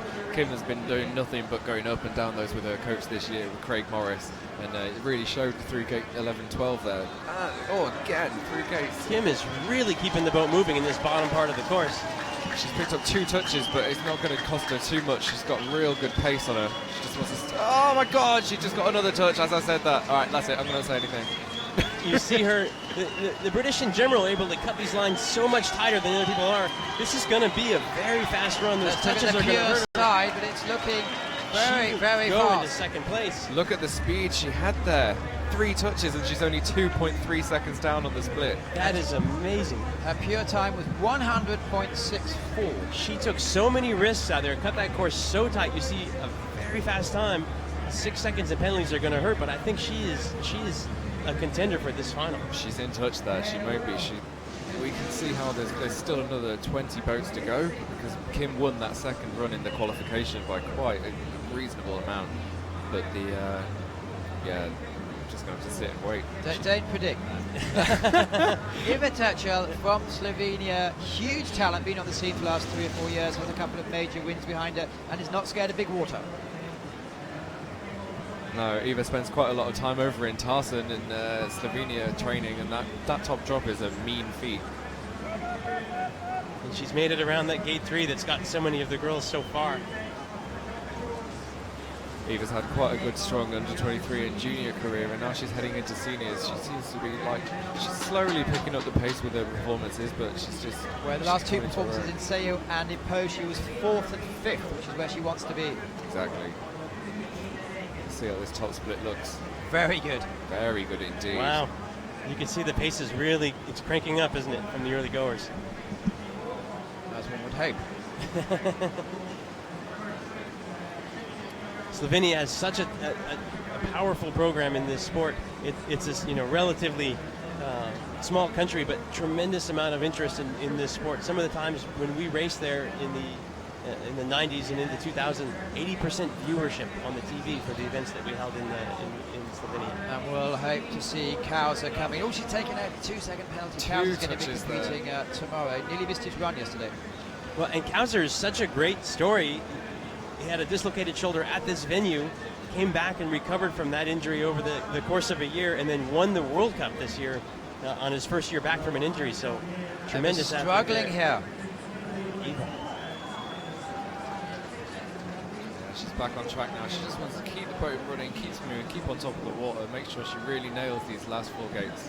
What Kimberly did so well through there, in spite of the touches, she just kept the boat absolutely flying, and you see Eva having trouble not only with the touches, but the boat is slowing down between these gates, and that's gonna add up to a lot of lost time. This is unfolding. Unfortunately, she's not going to make the final. No, she's really off the pace now, and it's such a shame to see. These touches are really costly. As soon as you lose the run on the boat, you get pushed around by this water. Because there's so much force behind this water, it just pushes you completely the wrong place, onto the poles, and you just lose it. Big surprise, first major surprise of the day perhaps. So far, after 11 athletes having gone, Fox, Woods, Hilgertova. Not a bad first three as we go forward. It is only semi-final though, we must stress. There's 30 athletes started out, and it's the top 10 who go through to the final in a couple of hours' time. Who do we have? We have Luca Jones. She's already been to 2 Olympic Games. Yeah, she spent a lot of time training here, not over just the winter, but in the summer as well. As in between all the World Cups, she's been back here at Lee Valley training hard, learning the water with Campbell Walsh as her coach. Really being in touch with what she needs to be doing. Well, and Luca, part of a very talented training group out of New Zealand. Mike Dawson was our first place finisher in the men's qualifier yesterday for New Zealand, and so her training partner and her both have had some tremendous results here. Let's see how she goes. I'd say, by the way, Mike has the best attitude in the whole field. He sure does. He sure does. There's a lot of talent there for Mike, not only in the slalom, but also in the extreme Luca's not race. doing badly. She's a third of a second up in the first split. Luca has spent a lot of time training in Britain this year, a lot of it out at Home Pierpoint, sort of the former national training site for the British team. Yeah, it's been great being able to move down to London from Nottingham. It's been a complete shift around, especially in the cost of rent.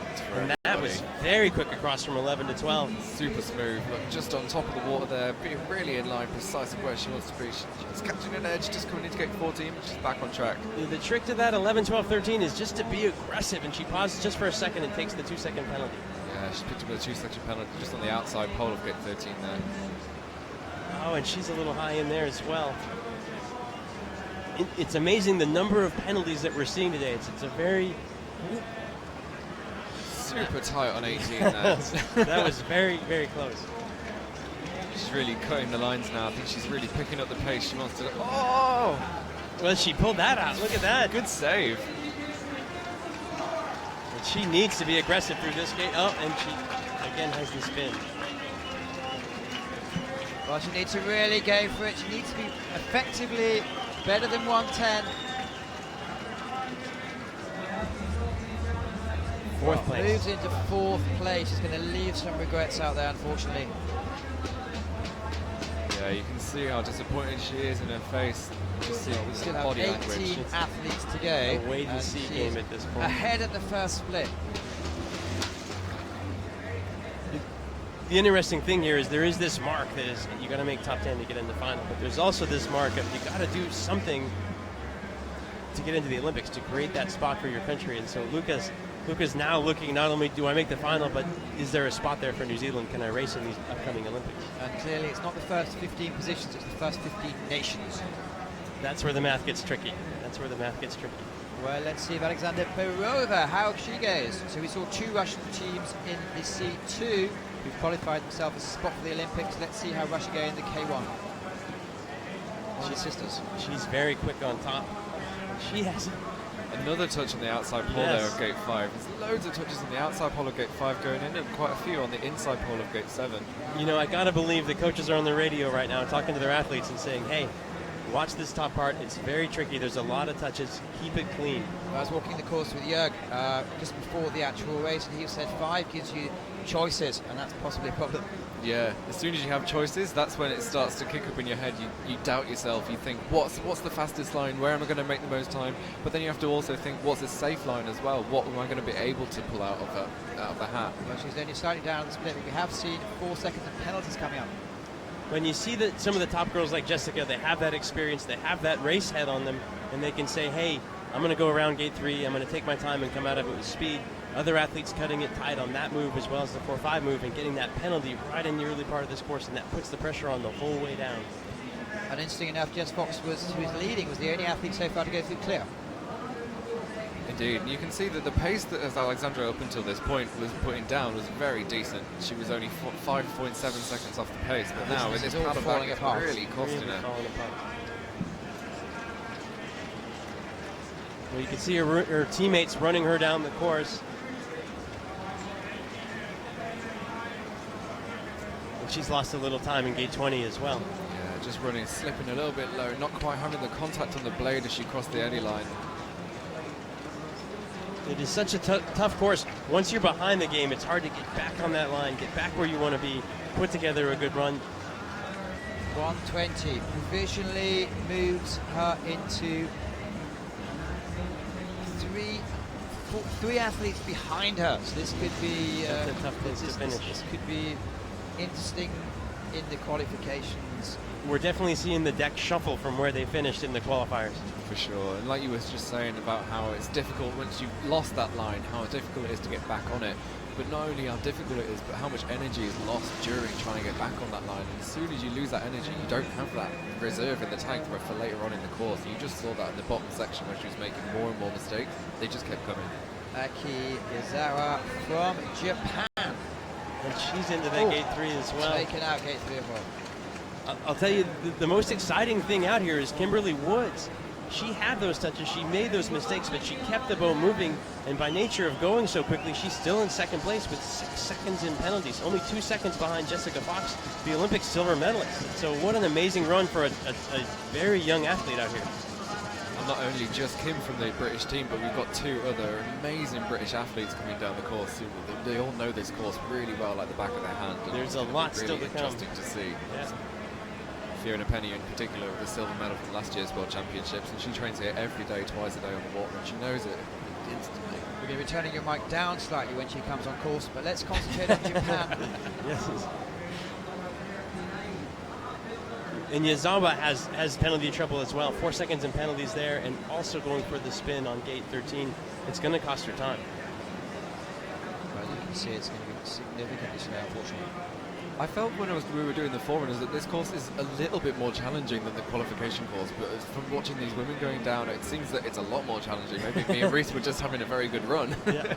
Well, you did. You missed out on the qualifications, but you were whinging the other day when you said you had the 3rd fastest time in your foreruns. Look, 17-18 was very quick for Yazawa. Super smooth from Yazawa there. She needs to make up time at this point. She needs to be taking risks. She needs to be pulling on that paddle as hard as she can, and she is low into gate 20. There's a lot of athletes at home from all very. Oh my God, she's getting really, really caught in there. And again, another touch on gate 21. It's just falling away. It's sort of the challenge of slalom in general, but also especially today the challenge here that you need to be clean, you need to have a good result. But to do that, you need to take these risks and go fast.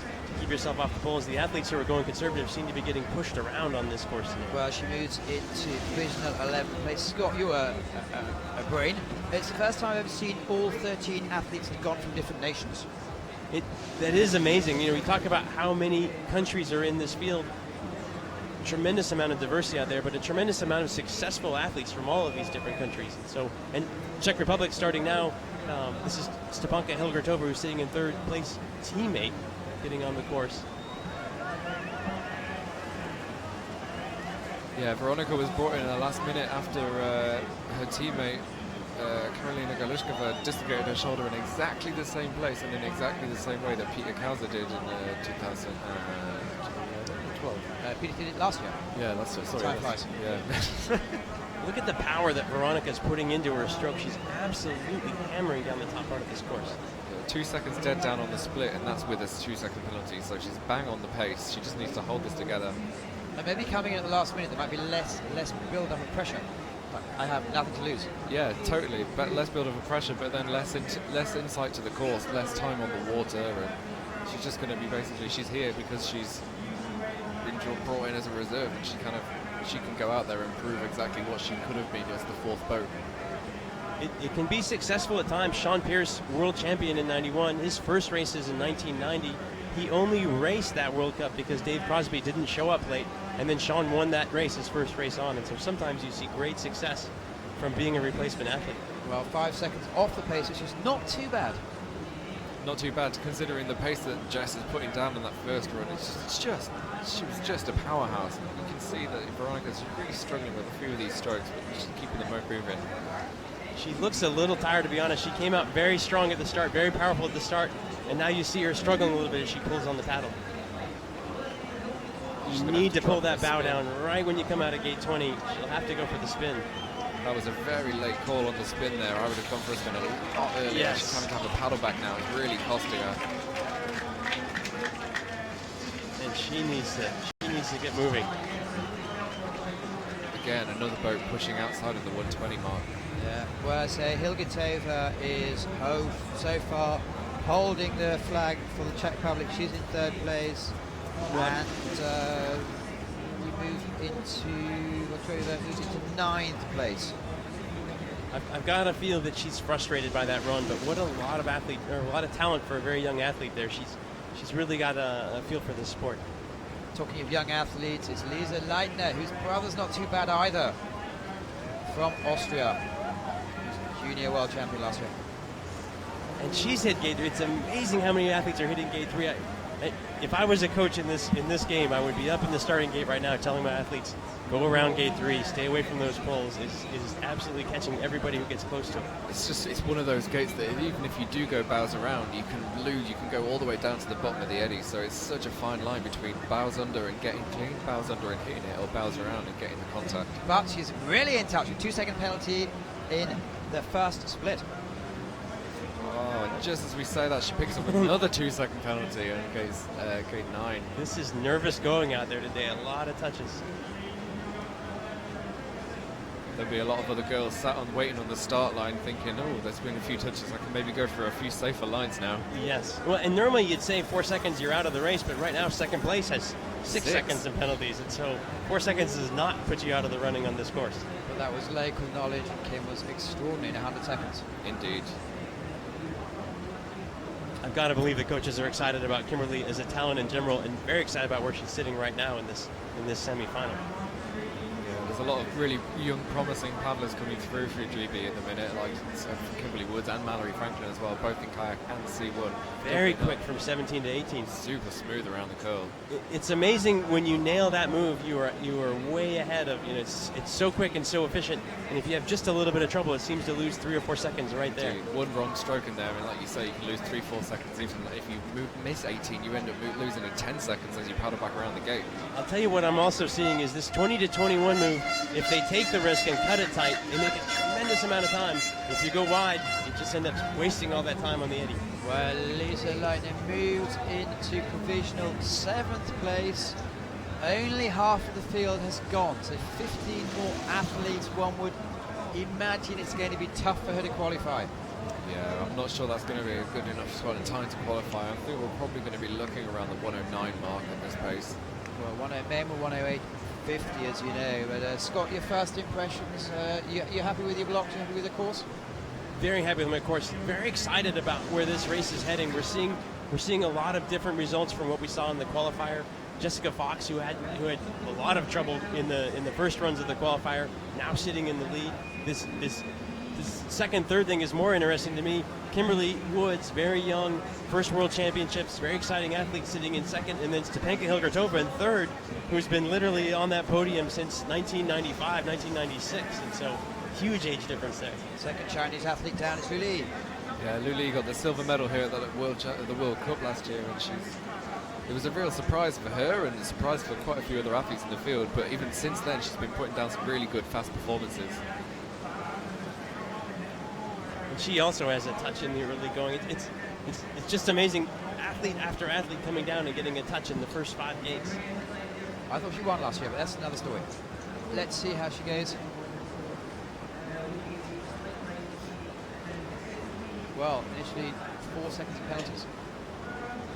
You know, she's keeping the boat moving, but at the same time, these penalties stacking up is eating into her potential to get into that final. Yeah, she's a little bit late running into 14 there. She just wants to get the speed back of the boat now. Nice and dry over these two stoppers, and then running into 16. How she can get in here. She's got an interesting style. She's a little set back, and yet keeps that boat moving very, very well. A lot of power in her stroke. Again, like we were mentioning earlier around gate 18, as soon as you can get on that stroke and you can get through 18 in a way, that's where time is being made and lost. Just a little bit of an edge drop in there coming into 20, but she's getting back on the track. and she's going to have to spin as well. It'll be interesting to see as we get into these top final 5 athletes how much of a risk they're willing to take on this 2021. It's paying off so well for the athletes who take that risk. At the same time, do you want to put your Olympic spot at risk just to get through the semifinal? I think with the way they're doubling up now, if you make it into there's some girls who've really badly dropped off. So I think if you're anything less than about 1, 11, 12, you'll make it to the top 15 nations. Jessica Fox, by the way, is guaranteed a quota place for Australia. I haven't done the maths, so has Kimberly Wood. So we have the First Nations coming through. It's guaranteed at this point? Because it's the first 15 nations go through. There's only 14 people to go, and so yes. Interesting. Ursula Craigale, reserved athlete, but a top athlete, and won the World Cup standings a couple of years ago. Yeah, she's been really struggling with the races this year. I've seen her, she keeps blowing out in finals and blowing out in semi-finals as well. It's really difficult to see, and I hope she can pull something out of this race. And you see the maturity there. She's actually taking a very conservative line, not only in gate 3, but also in the spin just there. And she's one of the few athletes to get this far down the course without taking a touch. We'll see if that pays off on the split. Well, it certainly does. Yeah, it's just 0.8 seconds off, 0.08 on the split. So amazingly conservative, and by nature of being clean, still taking the lead on that top split.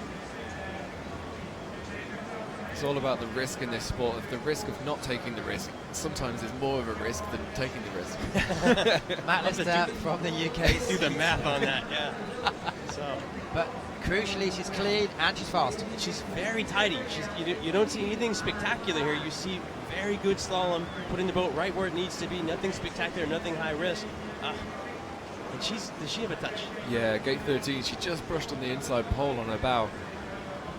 Only 2 seconds back, which is looking encouraging. She just needs to really nail this move.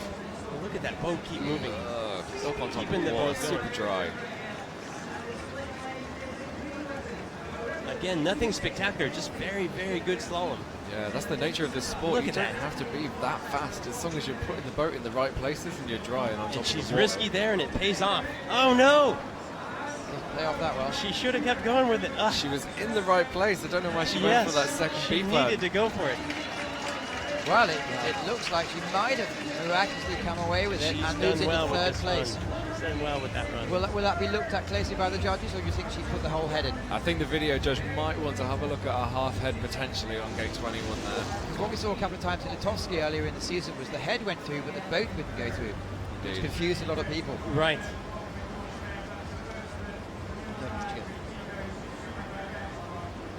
This is gate 13. I'm not sure there's a touch there. Do you see a touch? I thought she hit it on the bow, but there didn't seem to be any contact with the pole. It looked clean to me. I wonder if there'll be a protest there, having the judges look at that penalty again. Marie-Auxile Lafont, she won the French trials, which gave her masses of confidence this year. Yeah, winning the French trials is a huge feat for any French paddler. It's almost like going to a World Championships because of the strength and depth that the French have. And she has that penalty on gate 2 or gate 3 as well. What's interesting about the depth, if you look at the United States not putting a single girl into the semifinals, the French putting all of their girls into the semifinals.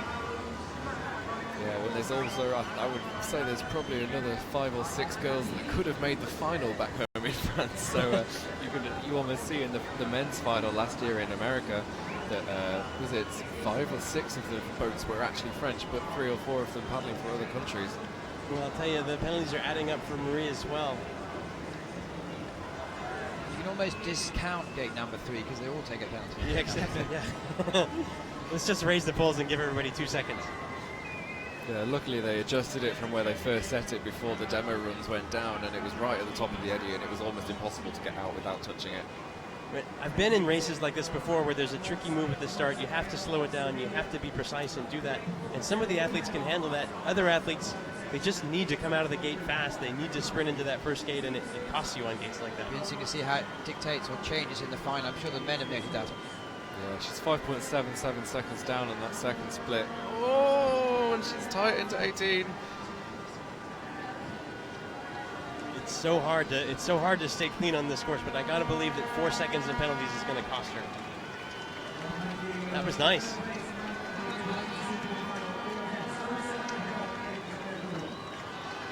And she's stuck with that, and you'll see her be quite quick from 21 to 22. It takes out 22, which could be expensive. Last chance to hit a pole, and she takes it. I think that all those three of those touches, without them, she was a potential of getting into the final there, but with them, she's going to be too far down. Well, they have Emily Fair to come at the end of the run, so if you need to bet on someone, you perhaps bet she comes through. Well, yes, and they at this point in time, I think they need to rely on her for a result.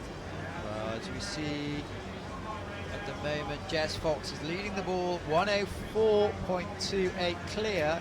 However, Kimberly Worth had 6 penalties, went 100.64. Anna Satilla was one of the youngest athletes, 16 years old in London. She'll have a very busy next 14 months or so. You know, the Brazilians are so excited about their hometown Olympics, and what's great for Brazilians, they have a tremendous amount of talent coming just at the right time for these Olympics. This is one of those athletes that everybody in the world is looking at and saying, hey, she is the next great thing in the ladies class. And you've seen some of those results already out of her in the last couple of years. And she got gate 3 clean, so she's gone to a good one. Wow. Yeah. If she makes it to gate 5 clean, I think she's up on everybody except for Jessica. Yeah, the third of a second up on the first split, so she's in contact completely. A little bit caught on the exit. This is our third athlete to be cleaned at this point in the race, which is an amazing statistic. Edere Valdi, a former Italian paddler, is the coach for the Brazilian team now, and he's had great success in putting together a team that's strong, not just in one class, but across several classes. Indeed, and he seems to really build that up over the last 4 Look at years. that snap. Super in control. Well, Anna is absolutely picking up the pace in the middle here. This is a very fast run. Yeah, she's just under 3 seconds down on that second split, but still it's massively in contention because we're looking at a massive. And she spins above for gate 17. It's not a bad option. It's not a bad option, but she's lost some time there. It's a good option, I think, if you nail the move. Indeed. Well, she likes the big events. She was silver medalist in the under-23s. The crop of talent that we have right now in terms of the young ladies that are doing very well, Jessica Fox, Wolfhart, and now Anna as well. And look at how aggressive she is. Rodeo. Committed to that stroke. This is what the other girls should be doing. Needs to fire though, it's going to be close. Well, moves into place. 6, we'll have to see. Now they have, is it 19, I believe, 19 athletes have gone down the course, 20 athletes have gone down the course. So theoretically, Jessica Fox hasn't qualified yet, but I'd bet my life on it. We're seeing a bit of a bubble forming at 111. There's so many athletes in at the 111 mark. I wonder where the dividing point's going to be between 10th place and 11th place in this semi-final. But amazing to see of all the athletes that have been down so far, like we mentioned already, that only 3 of them have managed to go clean. Melanie Pfeiffer, who has experience at the top level, really tough in Germany. Yasmin Schornberg missed out, who's clearly a former world champion.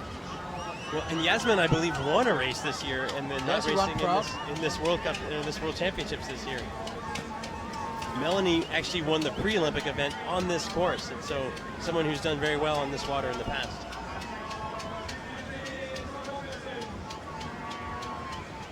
Clearly a medalist in the last year's Deep Creek, where she took the bronze medal. As we're coming into these final few girls, we can see the masteries coming in. Everyone's managing to get gate 3 clean, and she's put 4.6 up on this first split. Melanie's having a very good top part of this course. You look at how precise she is, you look at the talent that she brings into this is a very good run. She's very slight, she's very light, she's sitting on top of it. She Very is. slight indeed. Well, I'll tell you what, if you are a German girl in this semifinal, you've got potential to medal. They've all had a very, very good year this year. Oh, a little bit late there running across into gate 13. She's going to have to get back on the pace, get back across the right-hand side from 14 and get right on the pace. Get on top of this water through these two stoppers. I think you're absolutely right. If you have to spin on this course, the number one thing you got to be thinking about is let's get that boat moving again. Let's get down the course again and sort it out from there. Sometimes it's really difficult not to get stuck in your head in that position as well, because you're thinking, oh, I've got to do something special now. I've got to do something special. She's left some time on 17, 18. You just got to stick with the plan. The number one rule of slalom is you got to keep that boat moving towards the finish line. And these athletes who spin out on their way to 18, it just costs you time. She's super low into 20 there. She gets some good speed on the exit across, but it's not what you want. Needs to be aggressive here, and she is. Good Big surge. German contingent powering down, and it needs to be less than 11. She's in contact. She'll do it. I think she'll do it. Well, there's something I didn't understand there with the graphics. Yes, Yeah, she is. She just moved in. She's moved into third, I think. There was a slight delay there, but she's gone into third place. And she's just ahead of the big pack at 111 there. So Jess Fox is qualified. she has. What's amazing about that is that Kimberly Woods is one spot from qualifying with 6 seconds in penalties. What a fantastic run by that young athlete. Second Russian to go, Marta Kautanova, who's made 2 finals, I believe, so far this year. She's had a good year.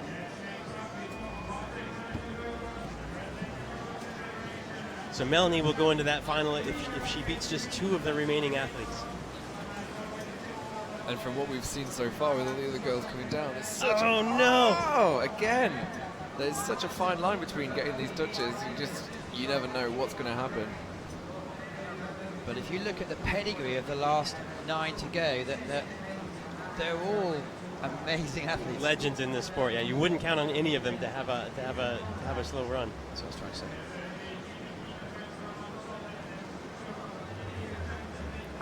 Good dry line into 11 there. Good bows around. Oh, just getting kicked around a bit. Oh, and she's picked up a 2-second penalty in 11. I didn't see that.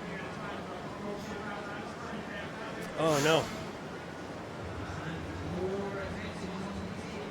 And she's got the spin there as well. Remember, Melanie had that spin, and Melanie's sitting in third place now, and so not a fatal mistake. But with 4 seconds of penalties, it can really be costly, Yes. as well as those extra mistakes. Just hoping that she can get back online, back on track. Well, 7 seconds off, which might put you close. So we're coming into the final 6 or 7 or 8 athletes here. What's your bet for a lead here? Who's going to take this race today? My bet would probably go down to Fiona Penny, mainly because of the fact that she's been training with Joe Clark and she's been in contact with him on quite a few of our training sessions through the winter and through the summer, and she's had a really good season so far in qualifications. She's just not quite pulling it through all the way through the races. Oh, takes out gate number 21. That was a costly touch. Well, Marta Kautanova coming through, Yes. and it's not going to make the final, unfortunately, for Russia. Where does that leave Russia now in terms of qualifying spots? Yeah, that would be fine. Let's see, how many we have? We have Australia, Great Britain, Germany, Czech Republic, China, Brazil. So the first 8 nations are different. Then you have 9, so forget that, say France.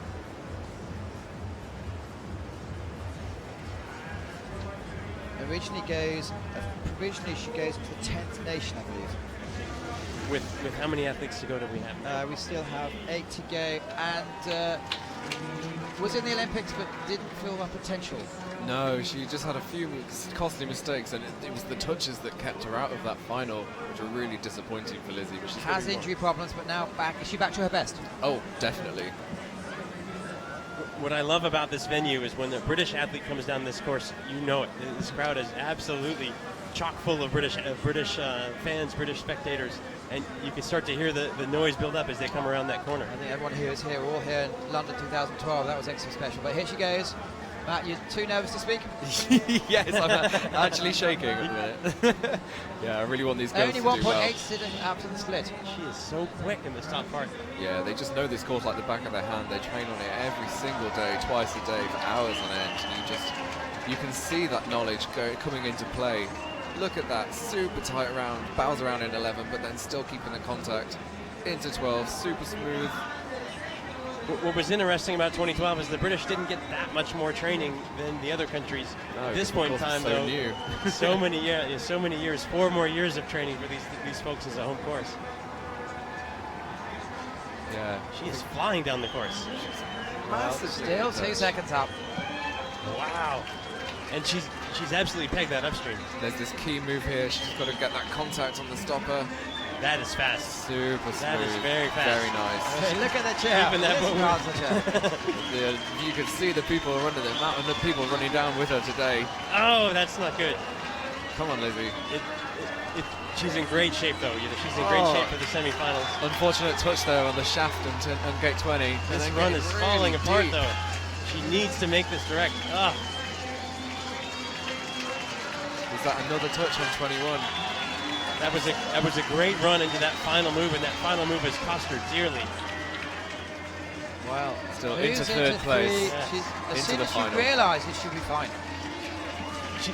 She's going to go through to the final at this point, but she's So far, it's good for the other nations because we have 2 Brits in the final.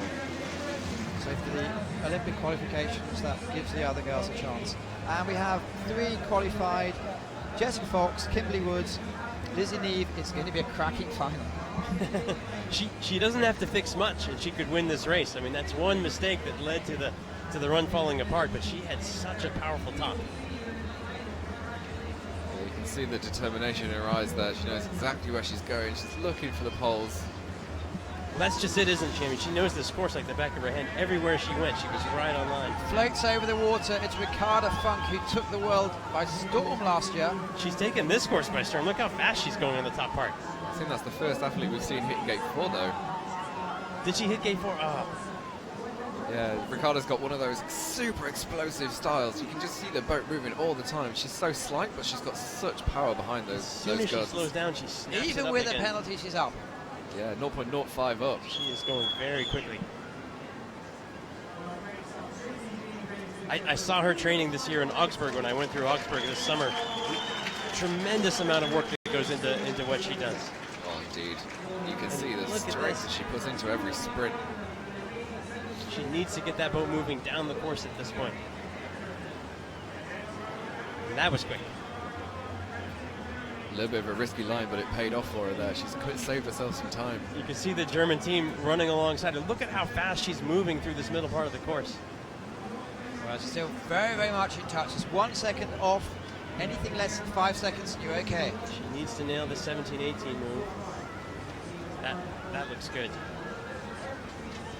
She had the good contact there. With that stopper behind gate 18, sometimes it can be a little bit flushy. Sometimes there's a lot of contact with it. So it's very much you have to see what the water's doing as you jump into it. I've got to believe this run's going to put her in good shape. That's a nice line.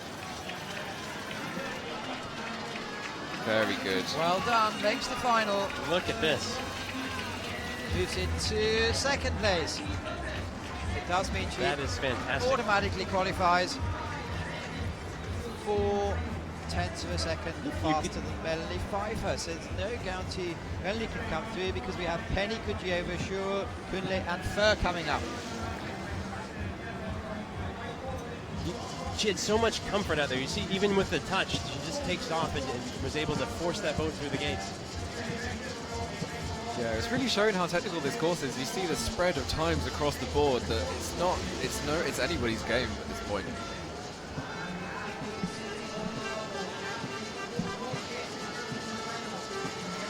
Here's a girl with some serious pedigree behind her, Jana Dukatova. Certainly. Made the Olympics on most people's most stylish list. Well, I'll tell you, Slovakia has not had a good day so far today, so let's see how she does. This is someone who could certainly win this race. Very nice in gate 3 there. And again, we can hear the Slovak supporters and feel them because the grandstand is shaking. This is a good top so far. Crucially clear. Very smooth, in line, just that classic Jana technique. Super And smooth. 2 seconds up. Wow. She knows what she wants from this course. She's doing exactly what she needs to be doing to get it. Whoa! A little bit of a bobble there, and she fixes it. What's amazing at this point is we're most of the way through this semifinal and have only had 2 or 3 clean runs so far down the course. Oh, that is not what you want. She just went way too high on the exit of gate 12 there and just got caught in the stopper. Back on track again though. A different bait from last year. Let's see how she's mastered it. Well, that's okay. Less than 2 seconds off. And then as soon as you say it, she takes the touch. 2 seconds becomes 4.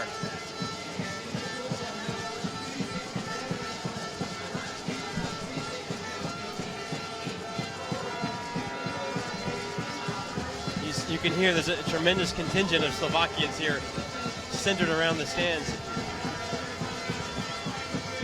Oktober has 4 seconds of penalties. She just needs to negotiate her way through the last 2 gates. Good move through 21, 22. Crucially, it She needs to be needs less to than pick it up. 110. She's Yes, she's inside. made it through to the final. She'll do it. Track number 4, that's the work done.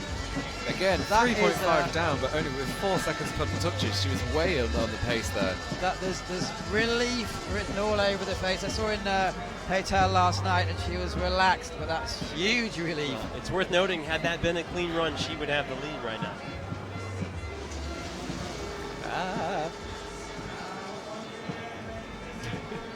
Next Well. on the course is going to be one of the masters of this course. She knows everything about this place. And she's You're certainly really piling on the pressure, Matt. Calm down a bit. I can't help it. Great Britain's Fiona. Is the dog hidden there somewhere? No, it's not. Here she Probably in goes. a backpack. Last year, she was leading for most of the way in the World Championships, and then Jess Fox picked her at the post. There's going to be a lot of noise.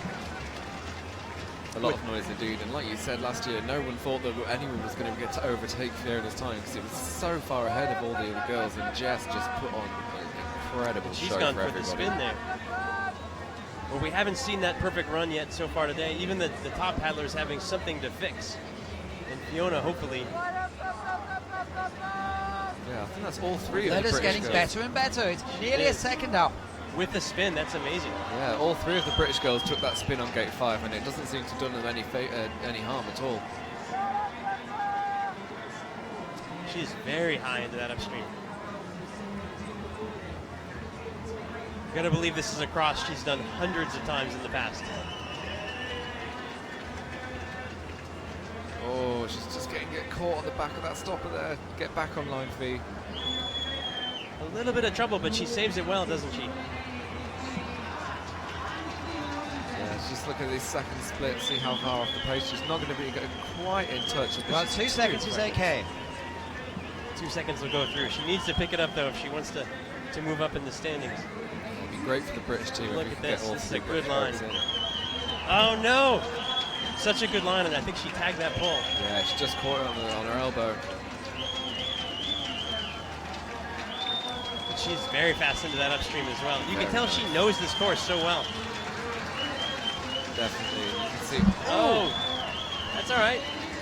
Well, she needs to go in 110 to guarantee herself.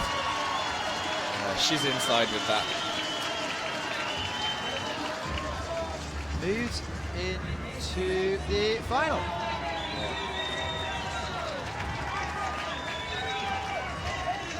So the bubble right now is sitting at 109.66. Oh, sorry, 111 with the touch. So that 111 group is really turning out to be the bubble, isn't it? There's so many girls in that 111 grouping, and they some of them will go, I think, and some of them won't. But we have 3 of the fastest ladies on the planet, or 4 if you include Katerina Kudjeva, who was staggeringly fast a few years ago. Let's see if she was always the young one, but let's see if she can come through now. Yeah, she's definitely made a stamp on this on the scene. And in quite a good training group as well. Again, another touch on gate 3. It's interesting to me because it's not actually that hard of an upstream to do. You just need to have the patience to not come in too early, and yet a lot of these girls are trying to nip under that pole, and then they're paying for it. I think with it being so early on in the course that you're almost so fired up off the start line, full of Yeah. adrenaline, you just want to get going. It's like, oh, I want to peg that first up, and then you take the touch. She's only 0.09 seconds off the lead on that first split. There really is a balance there. You take the touch, but if you don't take the touch, you have to go around, and it takes time.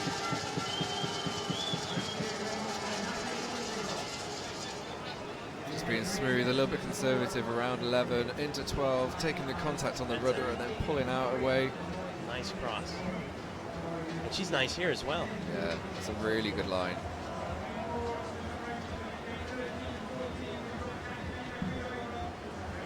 See that, loses no speed on the boat at all, so not losing anything, she's just keeping pulling all the way through.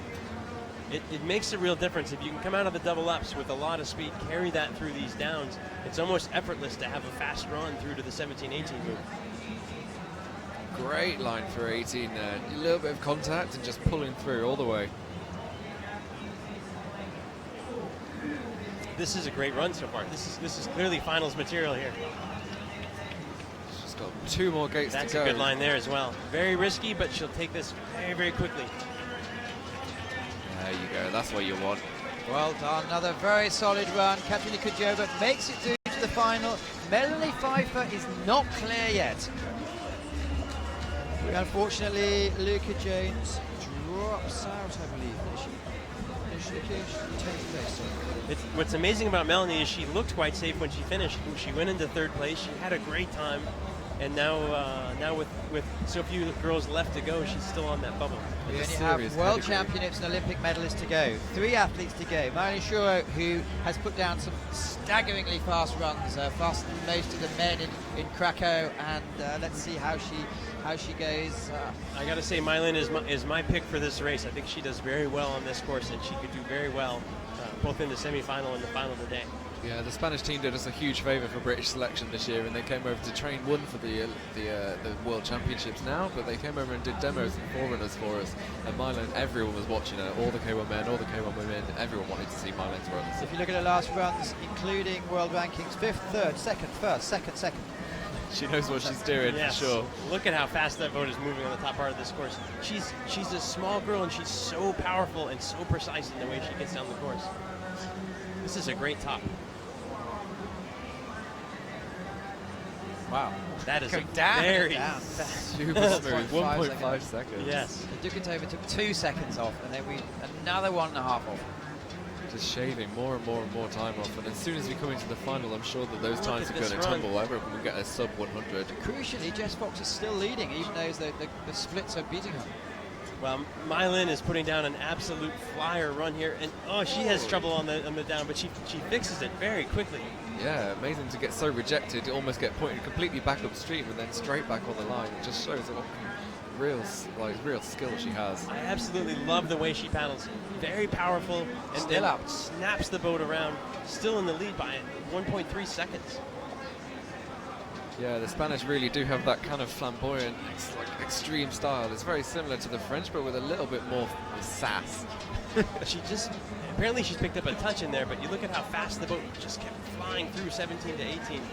This is a very good run. Oh, that touch has disappeared straight away. I think the video judge had something to say about that. Look at this. Ooh, very aggressive, high-risk pivot across there. Going to have a new leader. That's a Yes. great run. Clean in 100.87. Wow. I'm in the stands clapping. It absolutely flying down this course.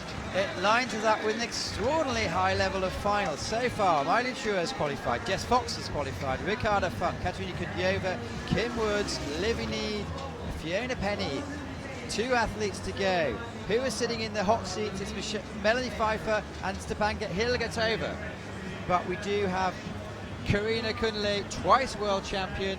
When she's free of injury, she's powerful, she's fast. She's powerful and fast right now. She came on very strong in the late part of the season, won the World Cup for the ladies when everybody thought, I think, that Mylin would do that after the early results. And so this is someone to watch in this race. Disappointed in the Olympics, however. Yeah, she just seemed to not be able to hold her head in the Olympics running into it. There was a lot of pressure taken on out her. gate 3. She is gonna, you can see as soon as she touched it, she hit the gas, let's make up for this 2-second loss. I think it almost gives you that extra boost of adrenaline that you need straight away. Not many have taken out both gates. Yes, she's put a lot of pressure on herself 3. right Gate from the 6. start. She's got a lot of work to do now, but what we've seen from Kimberly was in there with a 100 dead with three touches. So she's actually physically fastest, but with the 6 seconds, it pulls her off. So she's still in contact. What's interesting when you look at that run that Mylin just had, so fast, so precise, so powerful, and then you think Kimberly was actually faster than that. Yeah, which is great for Kimberly herself. She'll be really proud of that run. She's just going away and looking at what she needs to do. Very much in the competition. Oh, I think Karina she might just have missed that. Karina has just left any chance of making the final in this race. She hit gate 13. Pfeiffer now goes into 9th place. It's a shoot-off between Stepanka Hilgertova, double Olympic champion, and Melanie Fair, single Olympic champion. This is a disappointment for her. One of the good news parts of this story, though, is that Violetta Oblinger-Peters has qualified basically that spot for Austria for the Olympics. And so a bad race today, but not the end of the game for Rio here, for Austria. Yeah, you can just see now she's having to do so much work to get back online that she's knackered. She's having to work really hard to keep moving. It's funny how much you can bring to a race in terms of fighting that fatigue when you're on a great run, and then as soon as it goes bad, it's so much work to get down the course after that. Well, good cheering there. The crowd appreciate a real champion. Comes over the line. It's not her day. This is a disappointing day for her, but this is a great athlete who's done some amazing things in this sport. She could still well come back and have a result in Rio. Yeah, she'll go away from here and regroup and pull herself together and really go back ready for selection in Austria. And a great year, and this is disappointing for her, but a great year as well. This is the World Cup champion. Just won that that championship a little less than a month ago. And so disappointing at the Worlds, but a great athlete. 2-year-old Emily Fair, she stated this is probably going to be her last Worlds. Other things to do in her life after Brazil, providing they come through. And so far, do we have a Frenchie in the top lot? No. It's a past Olympic champion, past world champion. And one in Po, crucially. Everybody watching this girl. Well, takes that gate 3. You see her, she takes that touch on gate 3 and she sticks with her plan, you know, with Karina, takes that touch, goes to the guns and tries to make up that time and takes 2 more touches and 3 more gates. And with Emily, you see that experience holding strong. Says, hey, I've got a touch, but I'm just going to keep sticking to the plan, keep the boat moving down the course. Well, the coach Karina is having a stressful weekend because Boris Nev, who's in the same unit, had to go through in heat number 2. Yeah. Emily's quite a deceptively fast paddler. She's never looks like she's really pulling hard, but she's got some real power behind those arms, and she puts the boat exactly where she needs it to be. Like, look at that. Yeah, you look at the boat, and the boat is moving. That 4 seconds of penalty is not good news for her, and neither is this cross to get to gate 10. Francis, she's gone for forwards. Francis not having a good day today in the ladies class. Well, she needs to really fly. You can do some mathematics here, but she needs to go faster. Yeah, she's 12.98 seconds off the pace at this point, so she's lost a lot of time. And another touch. This is good. This is you start to look at who's going to make that final. It looks like Stepanka Hilgertova, who's sitting in 10th place, will probably hold on to a spot in the final. France have guaranteed themselves an Olympic place, but it's not what Emily was looking for. You can feel the French support for her now, but it's a little too late. A great champion, but a bad day at the office. It's a bad day at the office, but it's not so long ago during the Olympics in 2012. She was the best girl on this course. For sure. Oh, well, that's the way it happens. Stepanka Hilgertova is in a final. She's gonna be really happy. Isn't that amazing? You know, when she came down with that 111, you would have thought, oh, that's not safe. She's not going to get through. So many girls landing on 111 that aren't in this final, but Stepanka will go through. So we'll have the official results, but as far as we can see it on the screen, we do have Shure Fox, Funkagiova, Woods, Dukatova, Lizzie Nee, Fiona Penny, Melanie Pfeiffer, and Hilgertova, with Luca Jones just missing out by 1/10 of a second. It's worth noting, Mai Lin is in the lead right now by 3.4 seconds. What a tremendous run that she had down the course. Second fastest of the day. Also a great run on behalf of Funk for Germany. We saw somebody there who had some trouble with penalties, but kept the boat moving very well. Kimberly Woods, who really probably the youngest girl in that final right now, with the fastest run, just 6 seconds of penalties. Well, we have drama today in the C2s. No Czechs in the final, I believe. No Slovaks in the final. Huge Reigning surprise. world Olympic champion, not reigning world, but Olympic champion Emily Fair's just missed out in this final. So, well, a lot of upsets on a course that we wouldn't think would do that to too many people, and it's just really, it seems to just shaken up the competition completely. I think if you'd come to breakfast this morning and said there'll be no Czech C2s, no Slovak C2s in the final, and no French ladies in the final, everybody would have said you were crazy. Yeah, absolutely. It's a huge, huge surprise. Well, that's the way it is. Exciting racing. We're going to be back for the finals in a little bit of time. I just need to check the exact schedule to say when we're due on. We're talking London time. So the men's finals are due on at 1 o'clock. I'll tell you what's interesting about this final. Virtually everybody in that final is from a different country, unless you're British. And if you're British, you're in the final. So we can work out which athletes have come through. So Spain have a place, Australia, Germany, Czech, Slovakia, Britain. New Zealand, China, Brazil, Austria, France, Russia, Slovenia also. Are there any big nations that missed out? I can't see any. Well, and I'm not quite sure how the Brazilian works. I believe you're guaranteed a spot in the Olympics if you're a home country for every one of your classes. Which, because she's come in the first 15, Anna's still clearly talking about, will be through. We'll work it out. We'll keep you updated. All the big nations have gone through. The shock is that Emily Fair has not made it. The excitement is that pretty much everyone else that, not being rude, but we'd expect to make it, has made it. Indeed.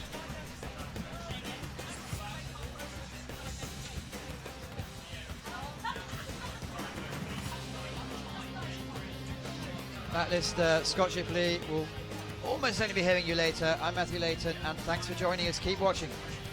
Thank you. Thank you, brothers.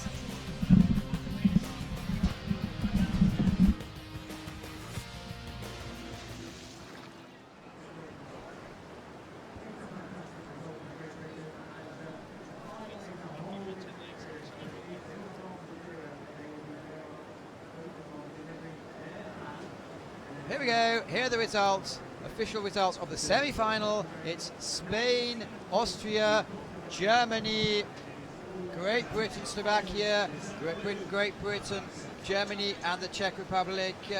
Scott, about 30 seconds to summarize what we've seen here. What we've seen is a great run by the Spanish, great run by Jessica Fox as well. You see this top 3 or 4 athletes, Funk included, who get out there on the course. They're very comfortable on the course, and they're truly racing their way down this course, taking risks, going very, very fast. Also exciting that you have 3 British paddlers in the final. Fiona Penny sitting in 8th place, but putting a top part of the course on that said, hey, watch out for me. I could still win this race, even though I had trouble on the bottom in the qualifier. Well, that's going to be it for now. We'll keep in tune, keep watching, and it's going to be really exciting stuff with the C2 men final, the K1 women final, and a full program of activities the next couple of days. This afternoon, in fact, we have the team event, which is going to be really dynamic stuff. That's 3 athletes going down at one time.